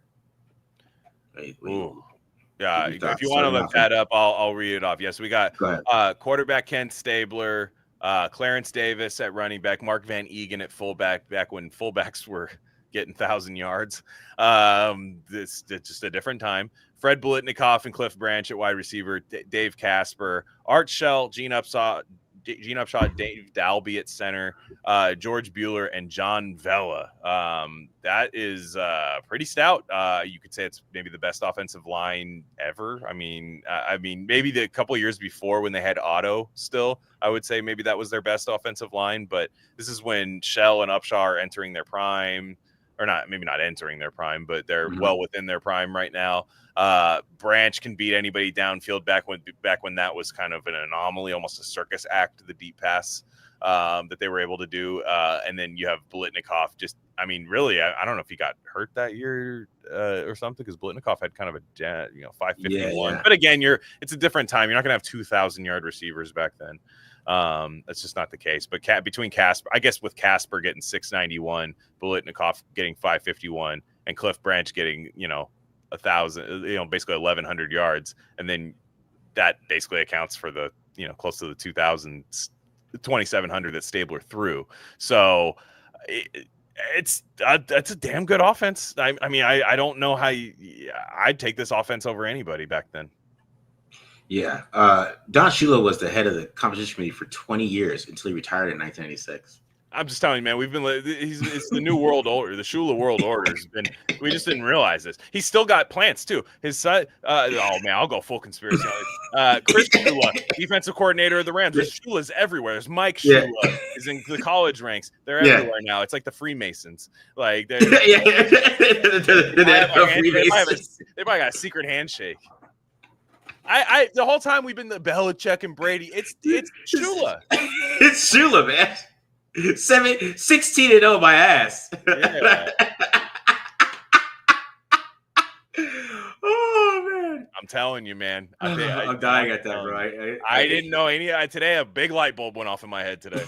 I'm looking at Burrito. Like Burrito broke the touchdown record. Like, you just think about that. Like, came out there and just set the world on fire. This dude just making the rules. Dude, Cliff Branch was like Randy Moss back then. 46 for 1,100. That, I mean, that is unheard of. Back then, that straight up probably looked like somebody, like the Vince Carter dunk contest in at the Oracle Arena. Like that, that's like the kind of whoa that you would see. Like, I didn't know people could do that. That's insane, man. Yeah. I mean, Cliff Branch was on both teams. He didn't even start for the 83 Raiders because he was getting old. I mean, he's 28 on this team, so that's you're 35 years old. I can't imagine I'm sure the speed was there, but you're kind of probably not the same Cliff Branch. He had a 99-yard touchdown in 83. Yeah. Oh, Joseph, he's speaking my language here. CBS says Shula wasn't the head of the committee, but a top and very influential member. He maxed out his donorship and his thoughts. Yeah, we all know that. He's a mobster. That's what he is. He's a mobster. Yeah, but just like the House of Burgess didn't do the Revolutionary War. None of this. Their family members were here. You know what I mean? Yeah, none of that, man. I know exactly. Anything that I learn about 70s NFL now is all going to be through the lens of Don Shula runs football. And it's right under our nose. Of course he runs football. Why wouldn't he? Yeah. Oh, gosh. Hiding in plain sight. All right. Soft power versus hard power. Exactly, bro. Dave Casper is a baller too. But I mean, I think this team's more about the offensive line. Because these guys didn't fall off once the rules changed. They got even better. It's just Stabler. I was looking at his stats. He started throwing 30 interceptions a year. Like, dog, the rules have changed, man. You're getting easier rules. You should be playing better. Do you think he was actually drunk during some games? I think he maybe because they said when it was Snakey he liked being down 3 points. He liked or a 1-score game. He would just be tactical, surgical. And they said when you'd be up they'd be up 18 points on some team, and he would just throw a stupid pick, and they'd be like, "What are you doing?" He's like, he was. I was just wondering sometimes, I wonder if he was just kind of hammered, just wasted. It just caught up to him. Yeah, or just a few beers deep or something. He said, I had a couple before the game. Fred Blitnikoff used to smoke a pack of cigarettes before the game. Yeah, it's wild, man. It's just a different time. Yeah. And cocaine was getting the hype at the late 70s, man. The cocaine was on the scene. Oh, come on! In Oakland, I'm sure he found a way to get some. Yeah. I'm sure. Ricky Sports Bar. Yeah. Sipping coke in the back. Hell yeah, dude! I would be mad with the Kiss groupie. Yeah, he said he'd be in the bar with the game plan, like a laminate, the game plan. He said I'd read it under the jukebox slide of the bar, and that's at 2 a.m. Yeah. Just residue on the counter. Yeah. Oh man, I love it. Yeah, Kenny. The schemes are changing, man. You got to get better. All right, so we're gonna compare it to the offense. I'm gonna compare it to the 1983 defense. So you're just saying you saw their offense, right? Oh, like they're matching up against let's real do it that football way. game. Yeah, so now we're looking at the 83 defense, right? That's nasty. That is now Howie Long at end. But they were in a 3-4 basically. So so these were big ends basically. Howie Long, Reggie Kinlaw, Lyle Alzado, the old man, but was still balling. Ted Hendricks, my gosh, still good. Howie Long talks about how just influential he was to that team. Matt Millen, Bob Nelson, Rod Martin's an underrated linebacker of that team. Like he's really underrated. Like that. Anybody who, if you know people who were watching during it, they talk about Rod Martin as like a guy, just good tackler. You see right now their secondary, Ted Watts, you have Lester Hayes, but Ted Watts, they found an opportunity to upgrade that to Mike Haynes. It's really Mike Haynes that is on this team, though they had to make a midseason trade for it. Hayes and Haynes, and they basically said, Howie Long said the beauty of that, he goes, is that was a kind of an unheard of thing. Is the league was ushering in passing, and passing was ahead of pass coverage for a while. And pass defense, but he said we found a way to get home with 4, which teams weren't doing really. Like you could say the purple people eaters, but they were playing the run more. It was just the way the game was. And the 80s teams wanted to pass. I mean, they had to play John Elway in his rookie year, and so they would be like, but we'd get home with 4, and there was just no. This is just a crazy defense stacked completely. Van McElroy was a good player too. Yeah, Didn't they have a rookie Greg Townsend on this team too, or a second year Greg Townsend as a? I'm pretty sure Townsend. Yeah, they did. Yeah, Townsend was on the team. Insane, dude. Are you he had 10 sacks. Yeah, he shouldn't start. Well, these are the starters. Ted Hendricks. You look at Ted Hendricks' stats. You have a feeling Ted Hendricks probably didn't play that much. Like he played in games, right? But I just maybe people who watch this team. I was to say, a lot of the clips you see, it's Howie Long and Townsend just tearing after people. Yeah, because I'm trying to see Haynes' stats. So how many interceptions? Haynes only had 1 interception too. Yeah, well, I think they were like 8 games or 9 games into the season when they traded for him. They didn't have I don't think they had a deadline back then. He only played 5 games for them. Yeah. I think they were 8-3 when they got him. Yeah. So I don't think they had a deadline back then. I don't know what happened with him in the Patriots. That's a weird time to trade someone away. Yeah, because how did Townsend not run? Who was the rookie of the year in '83 on defense? Was the guy with 10.5 sacks? That's not Lawrence Taylor, is it? What do you mean? Be. When did Lawrence Taylor come out? Was he 81 or 83? Around there. I mean, it would have been around then, probably. But no, I mean, Townsend. I mean, it's about Townsend's the all-time sack leader for the Raiders. So it's. I mean, hopefully Crosby breaks that, but that's just that's wild. I mean, you're just talking about the depth on this team too, like the depth on this defense. Because who knows? I don't know much about Ted Watts. Maybe he's a liability, but he ends up becoming a backup for you, and when he was your starter on this already good defense, because that's how they were beating these teams. Because Marcus Allen started slow, and they were just beating teams. Like they were beating teams with their defense. It was Vernon Maxwell who won it. Damn. Yeah, well, he had 11 sacks, but he had an interception. Damn, guys were getting after it back. Arizona State, bro. Arizona State, Vernon Maxwell. All right. So this is tough to me because do they get pressure on the Raiders here? They're bigger. I mean, you have to realize you have to. I think if we'd have to adjust for era here because Gene Upshaw was 265 pounds. Howie Long, how big was Howie Long? Howie Long was big. Howie Long was like an action figure. Lyle Alzado big. So while I mean, granted they went against each other in Canada, isn't Upshaw on this team? Howie Long's 268. Yeah, so he's like literally bigger than Gene Upshaw in 76. So it's like that's why it's weird. So you want to say obviously like Chris Jones, if you unleashed Chris Jones or Max Crosby in the 70s, they probably put him down like an animal or something. Like they're probably actually this guy can't play football. It's just not fair. So, but I think we have to say okay, within the context of the year and era they're playing, we have to make that an equalizer in a sense between these two teams.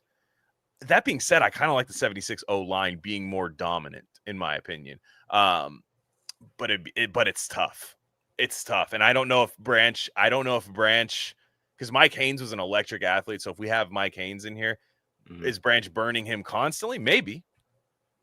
But then you have Hayes and stuff. It's man, it's a tough call. I'll give the edge to the 76 O-line though. Yeah, because I think saw shortest wide receiver said Gene Upshaw was 275. That's a pretty big ass back in the day. I'm not gonna lie. Yeah. Well, he had a quote. He said I'm 265, and he goes. So that's what I was going off of. But yeah, either way, I'm saying we're not talking about these massive 320 guards that we see now. Like it's a different. It's just I just say we have to adjust. I just hate the idea where it's like, well, the bigger, faster guy's better. It's like it's not really a fun competition, Like it's when you start talking about Jerry West versus Chris Paul or something. It's like it's just we do have to give I think we do have to still take the 76 stuff in context, and I think that O-line is among the greatest O-lines ever. This D-line I don't know that this D-line is the greatest D-line ever, though. Like when you're talking about teams. Yeah, it's true. It's true. I mean, I think they're a young defensive line, and I think they got after it, but I think the linebackers are really what set this team. Oh, he said Howie was 275. God, damn. Howie was 275. My bad. That's a hoss, dude, for back then. Gene was, because I looked at Gene was 255. David Dalby was 247. That's what I'm saying, dude. You're center. It's like, it's just, I don't like doing the argument that way though, because it's boring. It's boring. It's just we're just constantly getting the more recent team wins, right? Like just off of athleticism. You talk about dominating what was in front of them. I still think the O-line of 76 dominated what was in front of them better than this team. Now that being said, this 83 team dominated getting sacks and stuff. I'll give the edge to 76 O-line. Yeah, what happened to Van McElroy, bro? Like, what happened to him? He's 23 with 8 interceptions. He's a good player. Yeah. I mean, he played for all throughout the 80s for the Raiders, I thought. I mean, he's a good player. Yeah. He was in that. I think he was in that draft with Townsend too. They got Townsend, McElroy, and like Marcus Allen. It was like a crazy draft. I could be wrong. 31 career interceptions. Yeah, he's a pretty good player. Yeah, I think that was the draft. The 1982 draft that they had, which is like was just I hope that's this year's draft. Let's just say that much for the Raiders. Yeah, Marcus Allen, Van McElroy. Yeah, okay, so it wasn't Townsend that year though. Never mind. Because I thought Townsend was like a 4th round pick, which is just nuts. Like I'm trying to find it right now. Yeah, they had so that wasn't the year that they took them. But yeah, Marcus Allen, Van McElroy, Jack Squarek. It's just like, man, Jack Squarek has a pick 6 in the 83 Super Bowl, like it's just they built a really good team that year. Like it was just a bunch of guys coming in that year, whereas the 76 is like this is like they developed everybody, and this is like the apex of the development in 76. Yeah, it's that 1980 draft class too that kind of set the tone too. That might have been Townsend then. Yeah, that might have been when Townsend came in. Yeah, I could be wrong there. But yeah, and then you get guys, they get Lyle Alzado, just to come over for one last go around. Ted Hendricks at 36 is crazy, playing that kind of football, that kind of like junkyard brawl football. Nuts. Yeah, because they went Matt Millen in 1980, and they drafted Howie Long in 1981. Then 1982, they drafted Van McElroy and Marcus Allen. No, Townsend was 83. Looks like Townsend was 83. First round pick. So he's a rookie with 10 sacks on this team too. My gosh. That's a tough D line, man, because they could rotate. Those hot, especially in like September when it's hot in the Coliseum. There's no shade. LA Coliseum, you could just rotate. Oh man, yeah, that is nasty. That is nasty. Man, Mark Davis really did lost. Like I don't know who any of these guys for the 1984 team. Some of these guys played a while. Like who's Sean Jones? You remember Sean Jones? No. Raiders fans, you gotta help me out there. Jesse Hester, who's that? 1985 first round pick, number 23. Jesse Hester. Anybody? I mean, I've never heard of such a man. That's crazy. I'm missing Haynes because I guess they tricked me and they didn't put the actual starters. They put the week 1 starters. Well, and then he played 5 games. I mean, this was for more games than not. This was the starting lineup. Yeah, that's true. Yeah, He only played 5 games that year. He's like right before the trade deadline, which apparently was like the end of the season, which is nuts. All right, so let's go 83 offense. Yeah. Cliff Branch is on here. He is still put up 700 yards. I mean, I mean, at 35, sheesh.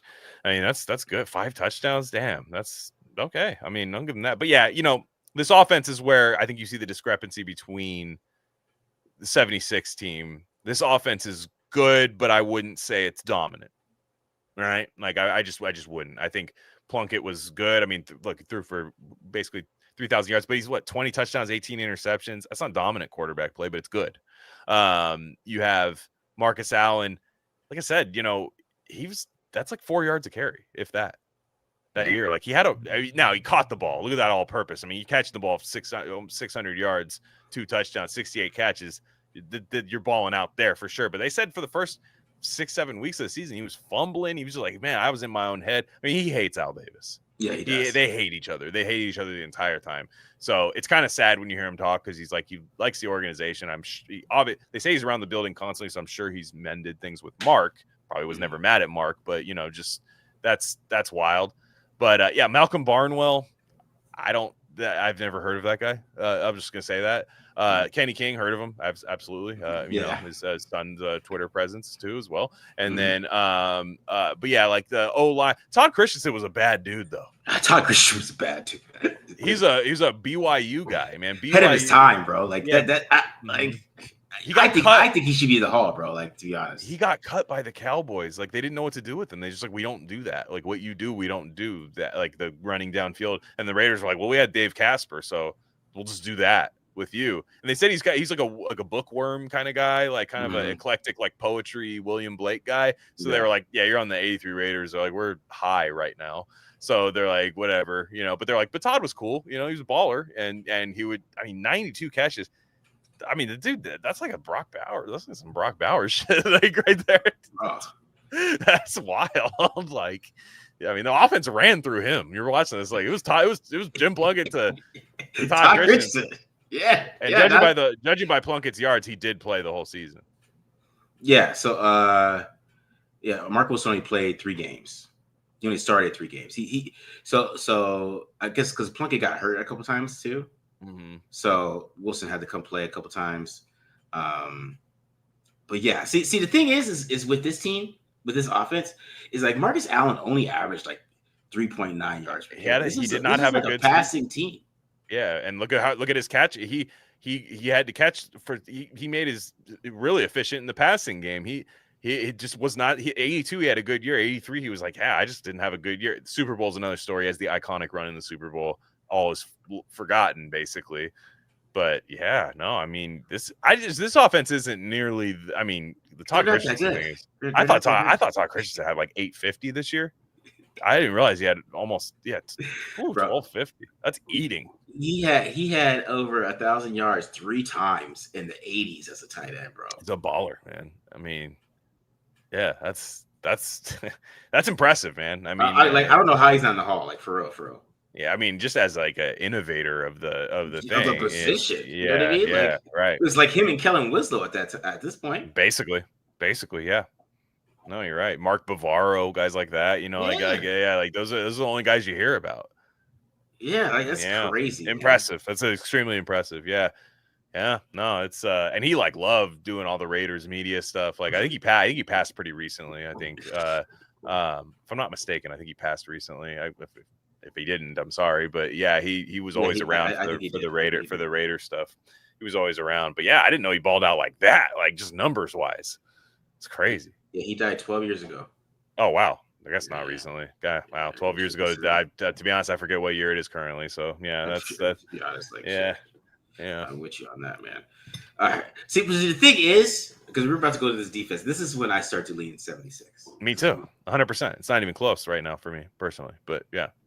Well, it's a little empty box. A little bit of both. A little bit of both. I've explained the thing. You can't be like going heights and weights and athleticism scores against guys because it was just a different game. Yeah. Back then, you got to just go what they did against their opponents versus what the 83 teams did against their opponents. then the matchup between the two is calculated off of that, right? Yeah, like you got to beat who's in front of you. So, and some of these guys were on that team, so I mean, it's kind of interesting. Yeah, they're on both teams. See, the thing is with this team, when I just look at this, I just look at all those damn interceptions. It's insane. Everybody got some, basically. Like it's, I mean, and the hitting rules weren't changed. These guys could cover now. The rules were changed different, but the hitting rules weren't different. Yeah, man. I mean, that's nuts. I mean, you look at, just having Ted Hendricks on this team, 6 sacks. Look at the sacks too. Otis Sistrunk, 11 sacks. Phil Villapiano from the linebacker spot, 5 sacks. I mean, just blitzing. I would guess there. John Matuzak. They were. I mean, that means they were leading in these games too, right? That's what you're saying. Like that just goes to show that you were winning these games, and these teams had to pass against you. And Dr. Death, Skip Thomas had a huge pick against Green Bay, I think that year, like where they were kind of thinking, because I think that this team would lose 1 game, 2 games or something. Like they hardly lost any games, but I think that was one game that was kind of in question. He seals the deal there. And then of course, what's not pictured on there is the Soul Patrol. They're hitting people without the ball. The craziest thing when you watch that Lynn Swann play, where everybody's seen it, where George Atkinson comes up and just decks him in the side of the head with his forearm and just knocks him out. But you realize Franco Harris, he gave up on the play to do that. Like Franco Harris ran by him. He was just like, nah, I'm gonna go kill Lynn Swann. I don't care what happens. Like it's just a different game. Like it was just you would have no joke, like federal like time at stake if you did that. If you just went over like, I'm not gonna tackle Josh Allen, I'm just gonna go beat the hell out of James Cook right now, just relentlessly. And like it was funny is if you hear George Atkinson talk about it, like Lynn Swann is very like, and I just thought he was targeting me. He would come at me and he would hit me. It was the second time, and I thought there was malice behind it. And then it just cuts to George Atkinson. He was like, he's soft. He's soft. Dude, he was getting carted out in like a stretcher, and he's like, he's soft. He's weak like that.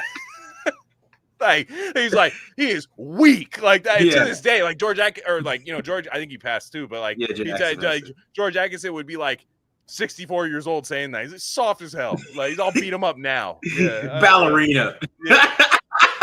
It's soft. Exactly right here. It's crazy, man. Like I just like the stuff we cry about nowadays, like Kirby Joseph for the Lions going after people's legs. It's just like, dude, these guys would go on and would just take a play off to go hurt somebody, like a hockey game.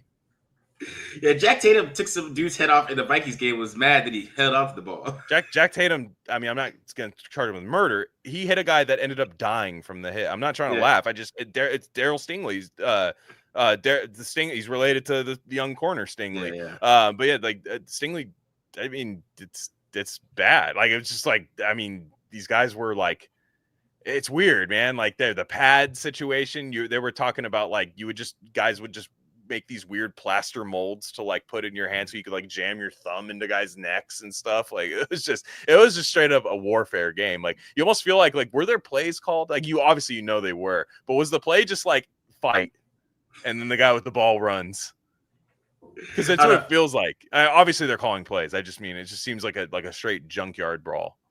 Yeah, because I remember I watched the 76 Super Bowl one time, and it was just like, it's just a totally different game, man. You get why baseball was king back then. Baseball so much. Do. If you watch the 76, like I think that was Yankees Royals. Like if you watch that series, it's like, wow, this is like cinematic. It's beautiful. Like looks really cool. And you watch football and it looks like you're like watching it out of your apartment in like a dust field. You're like, what's happening? It's like there's 3rd and 10 and they're running the ball. Yeah. The punter's like handing the ball off. He's like, I'll stay out here. I'll hand it off to you. And we're gonna punt. And I'll stay out. The 3rd and 10 runs are just killing me, bro. It's like that's why Don Shula did what he had to do. Don Shula's like, we gotta make this game. I gotta be a Freemason. I gotta make some Freemason moves. Yeah. 1, you can't stop me, Joe Green. Yeah. 2, this shit is boring as hell. And nobody's watching. We're losing the baseball. I know. It's wild.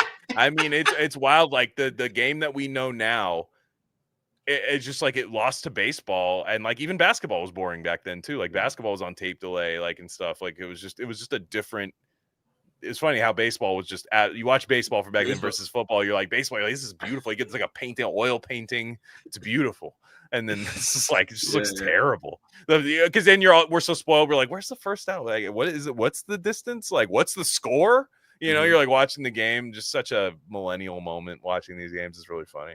Yeah. It is crazy how popular baseball used to be. Like, I think a lot of people these days, like even in the 90s, because like that used to be my favorite sport. Oh yeah, like people just let me know how popular baseball used to be. Well, first off, it's been around since the 1800s, so it's like there was like it was truly like a generational sport. And then also like it was all year. Like you think about with baseball, you didn't have like what activities did you have for the year? Like we have a million things we can do, you know, whatever we can do. They'll play video games, we can do all this stuff. But you had like 162 games. You could like listen to it on the radio, and it was like everybody would crowd around it and listen to it. You could follow the stats in the paper. It was like this activity that you would be into, whereas and you played it in the street. It was easy to play. Everyone was allowed to play. It wasn't like football where it was like, no, you're gonna die.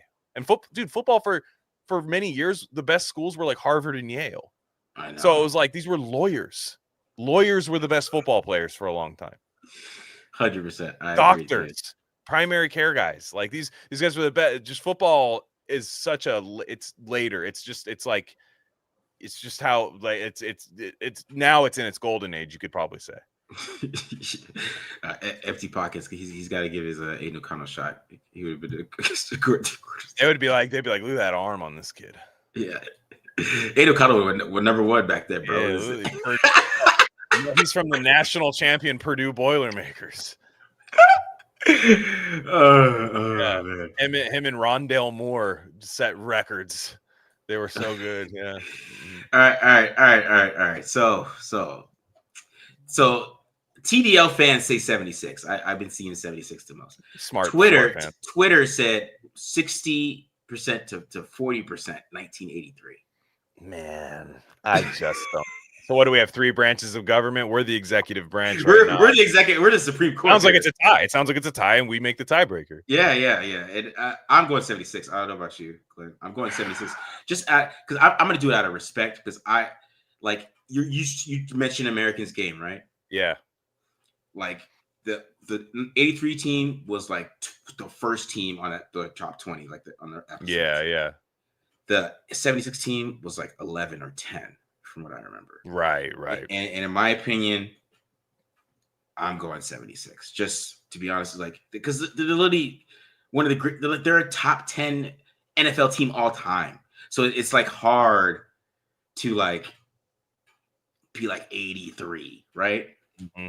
And everybody remembers like Marcus Allen and all that stuff, but like I think a lot of people are from LA too. Is another thing too. Like for me, that also gives me an upper thing. I'm sorry, Oakland Raiders winning one as an Oakland Raider. You know, like that definitely comes into play. I mean, I'm just being a Bay Area guy. There's a little bias there, but I do think it's a better team. And like I said, this 83 team, like it was kind of like when the Baltimore Ravens won the Super Bowl with Joe Flacco not that long ago, where it was like, this like kind of scrappy team is good. They're great in some areas. They're not good in some others. Yeah. They're like I said, they changed the state of their owners suing the NFL. It was just so much chaos, and they won the Super Bowl. Whereas in 76, it felt like destiny.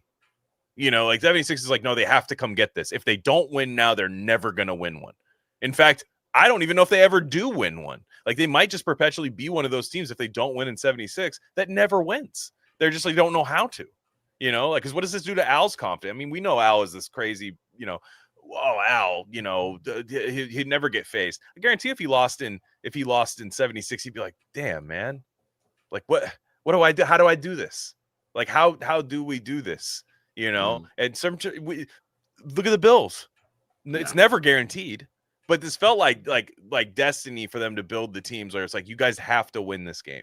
Like you guys have to do it. Like you talk about the Super Bowl, they beat the hell out of a great defensive line,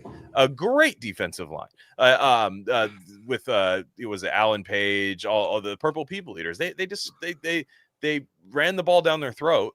Clarence Davis went crazy in there. Everyone talks about the Willie Brown interception, but Clarence Davis went off in that Super Bowl because they were just pushing them back. They dominated the team. And yes, in 1983, the Raiders dominated Washington, but I just mean for the season. I mean, they lost to the Seahawks twice. Yeah, and then they had to play. Then they had to play the 9-7 Seahawks in the which they won, which they did win. Yeah, in the conference championship game. But the Seahawks were a 9-7 team. I mean, they did lose to them twice. Yeah, but they were a 9-7 team. And then the Steelers team they played was a 10-6 team. And they were the first wild card team in '83, as Sean G says. They were first wild card team to win the Super Bowl, which that is interesting. They were always making waves, the Raiders. I mean, I think that was 1980 when they did that. Okay. So 1980 is the first wild card team. Yeah. But in 76, I mean, you're talking about you have to. I mean, what even is the NFC in 1976 or NFL? I should say, or whatever the other conference was like. What is the basically whoever won the AFC was winning the Super Bowl, whereas in the 80s it was kind of the opposite, right? For a lot of times, the 80s the NFC was dominant. Yeah. You had the Niners, like these teams were. I mean, the Giants, like they were dominating back then. So. The pathway in 83, I think, was a lot easier. In fact, I think I'll put it to you this way. I think if the 83 had the same conference degree of difficulty, I don't think the 83 team wins the Super Bowl. Whereas the 76, I think they beat like really one of the golden ages of the AFC. I think they've managed to win. I mean, you're talking about the Steelers, you're talking about the Dolphins, talking about the Chargers were no joke during that time. And like they said, the Bengals were a pretty good team. Like these were like all good teams that if they found a way to get through the AFC, they were going to probably beat the Vikings.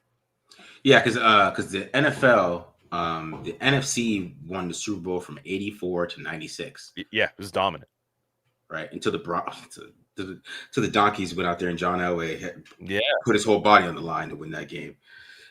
So until then, like it was all NFC, and of course, and that's like low key why like the Bills were dominant and why they win every year, because they were like, who did the Bills play? And like they played the Raiders one time. They beat them 51-3. I mean, though, watching that game when I've watched that game, I watched that game too. Like, and I was like, how do you guys not win the Super Bowl? Like that team looked insane. Kelly had it was a monster.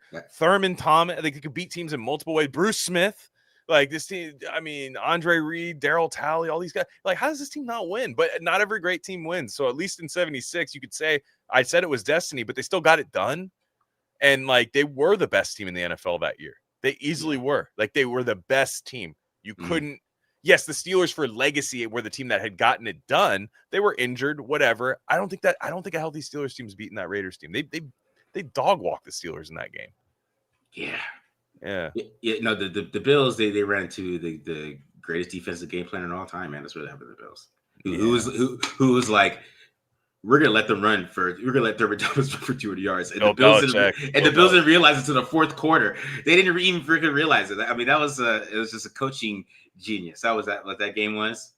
Mm-hmm. But yeah, that's why the Bills dominated for so long, because even when the Bills were like 11-5 team, they found a way to get the Super Bowl. Plus the tempo, just the tempo they played at. Like teams just weren't playing that way too. Like it was just, they had a kind of a hack, which again, wrapping all this back up to like Chip Kelly at the beginning, we need to find one of those niches like where just teams don't know what we're doing for 2 years, like, and just kind of like find that lane of like, wow, they're doing something crazy. Because I always get jealous when I see the other teams do it, and the Raiders are historically a team that does something different than everybody else. So hoping that that's the case.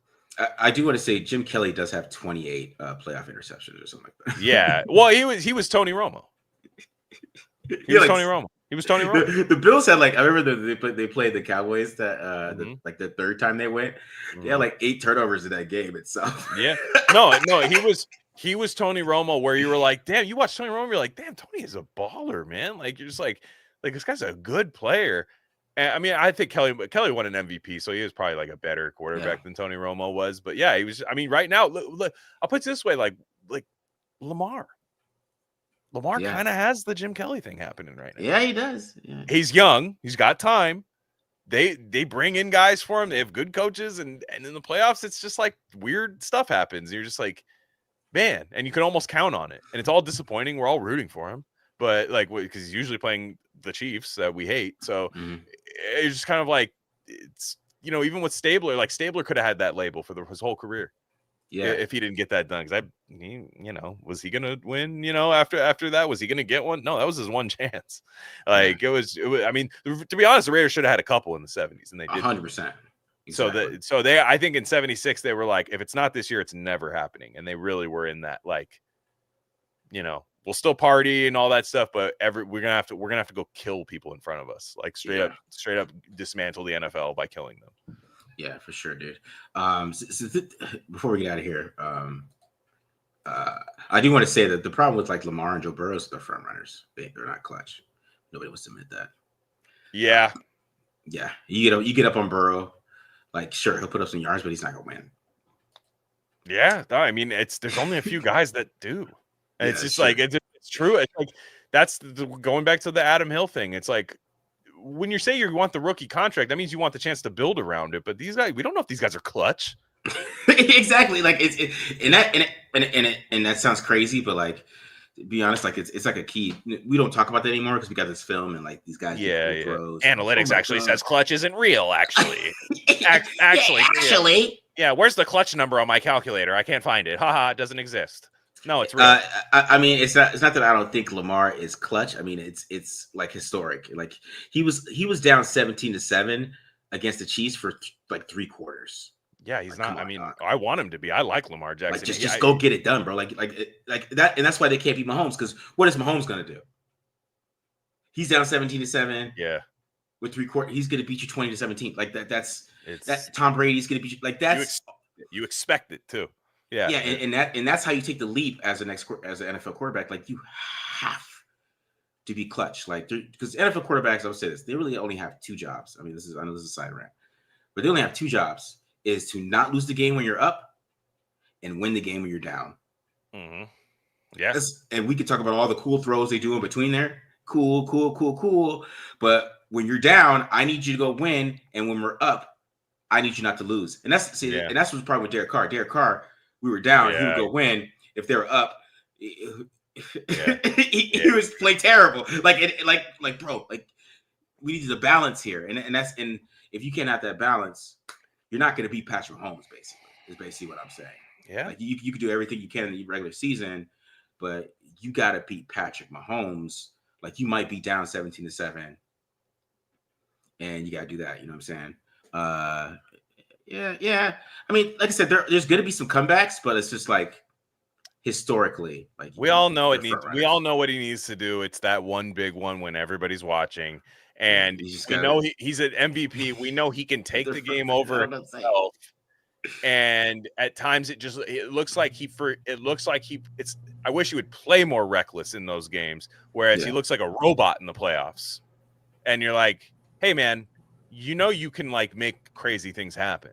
Like, so that's, and a lot of times the crazy thing happen is he'll like spin out and like lose the ball. Like he'll just do something odd because it's a mental thing. I think it's a mental thing with him. Like he thinks too much. It's like, if I were him, I would say, actually, this is a regular season game, Lamar. Like, just go out there and have fun and play. Like, that's actually what you should tell him if you're coaching. I mean, Burrow's worse though. Like, I mean, you guys people are getting on me about Lamar because we love Lamar, but Burrow's worse. So like, Burrow's never thrown a 4th quarter touchdown in the playoffs, and it was 20-20, and he got the ball against the Chiefs. And if Burrow is that dude that everybody says he is, like. The Chiefs won the Super Bowl that year. They're the better team. He got the ball last. Like, I mean, I did say both of those guys. I mean, like that's just their issue with Mahomes. Mm-hmm. Like, which top 10 computers are considered clutch? Because that's a good question. Before we get out of here, Stafford, yeah, Stafford is clutch as hell. Honestly, Mahomes. Yeah, there's not many. I mean, like Josh Allen. Like if you're down, and even with him, I have some like. I mean, like overall though, I think if you're down, like when Josh Allen is down against Patrick Mahomes, like he has a shitty time sometimes, right? But I don't know. I guess he did lose to Burrow, but like I said, Burrow's a front runner. If Burrow's up, you're probably not going to beat him. Like if he's beating you, you're not going to beat him because he's a front runner. Same thing with Lamar Jackson though. Like if their defense is playing well and they're putting points up early, like you're not coming. I mean, they have had some crazy comebacks, but you're not coming back because he does a great job of managing the game when they're up. Which is like is a real thing, but I mean, like, and I even say I know he's old right now, and even though he's not the best playoff quarterback, I've seen Aaron Rodgers make some throws when he had to, where you're like, crap, like the one at Dallas where he hits Jared Cook on the side, it's like, come on, Like that crazy. Now he had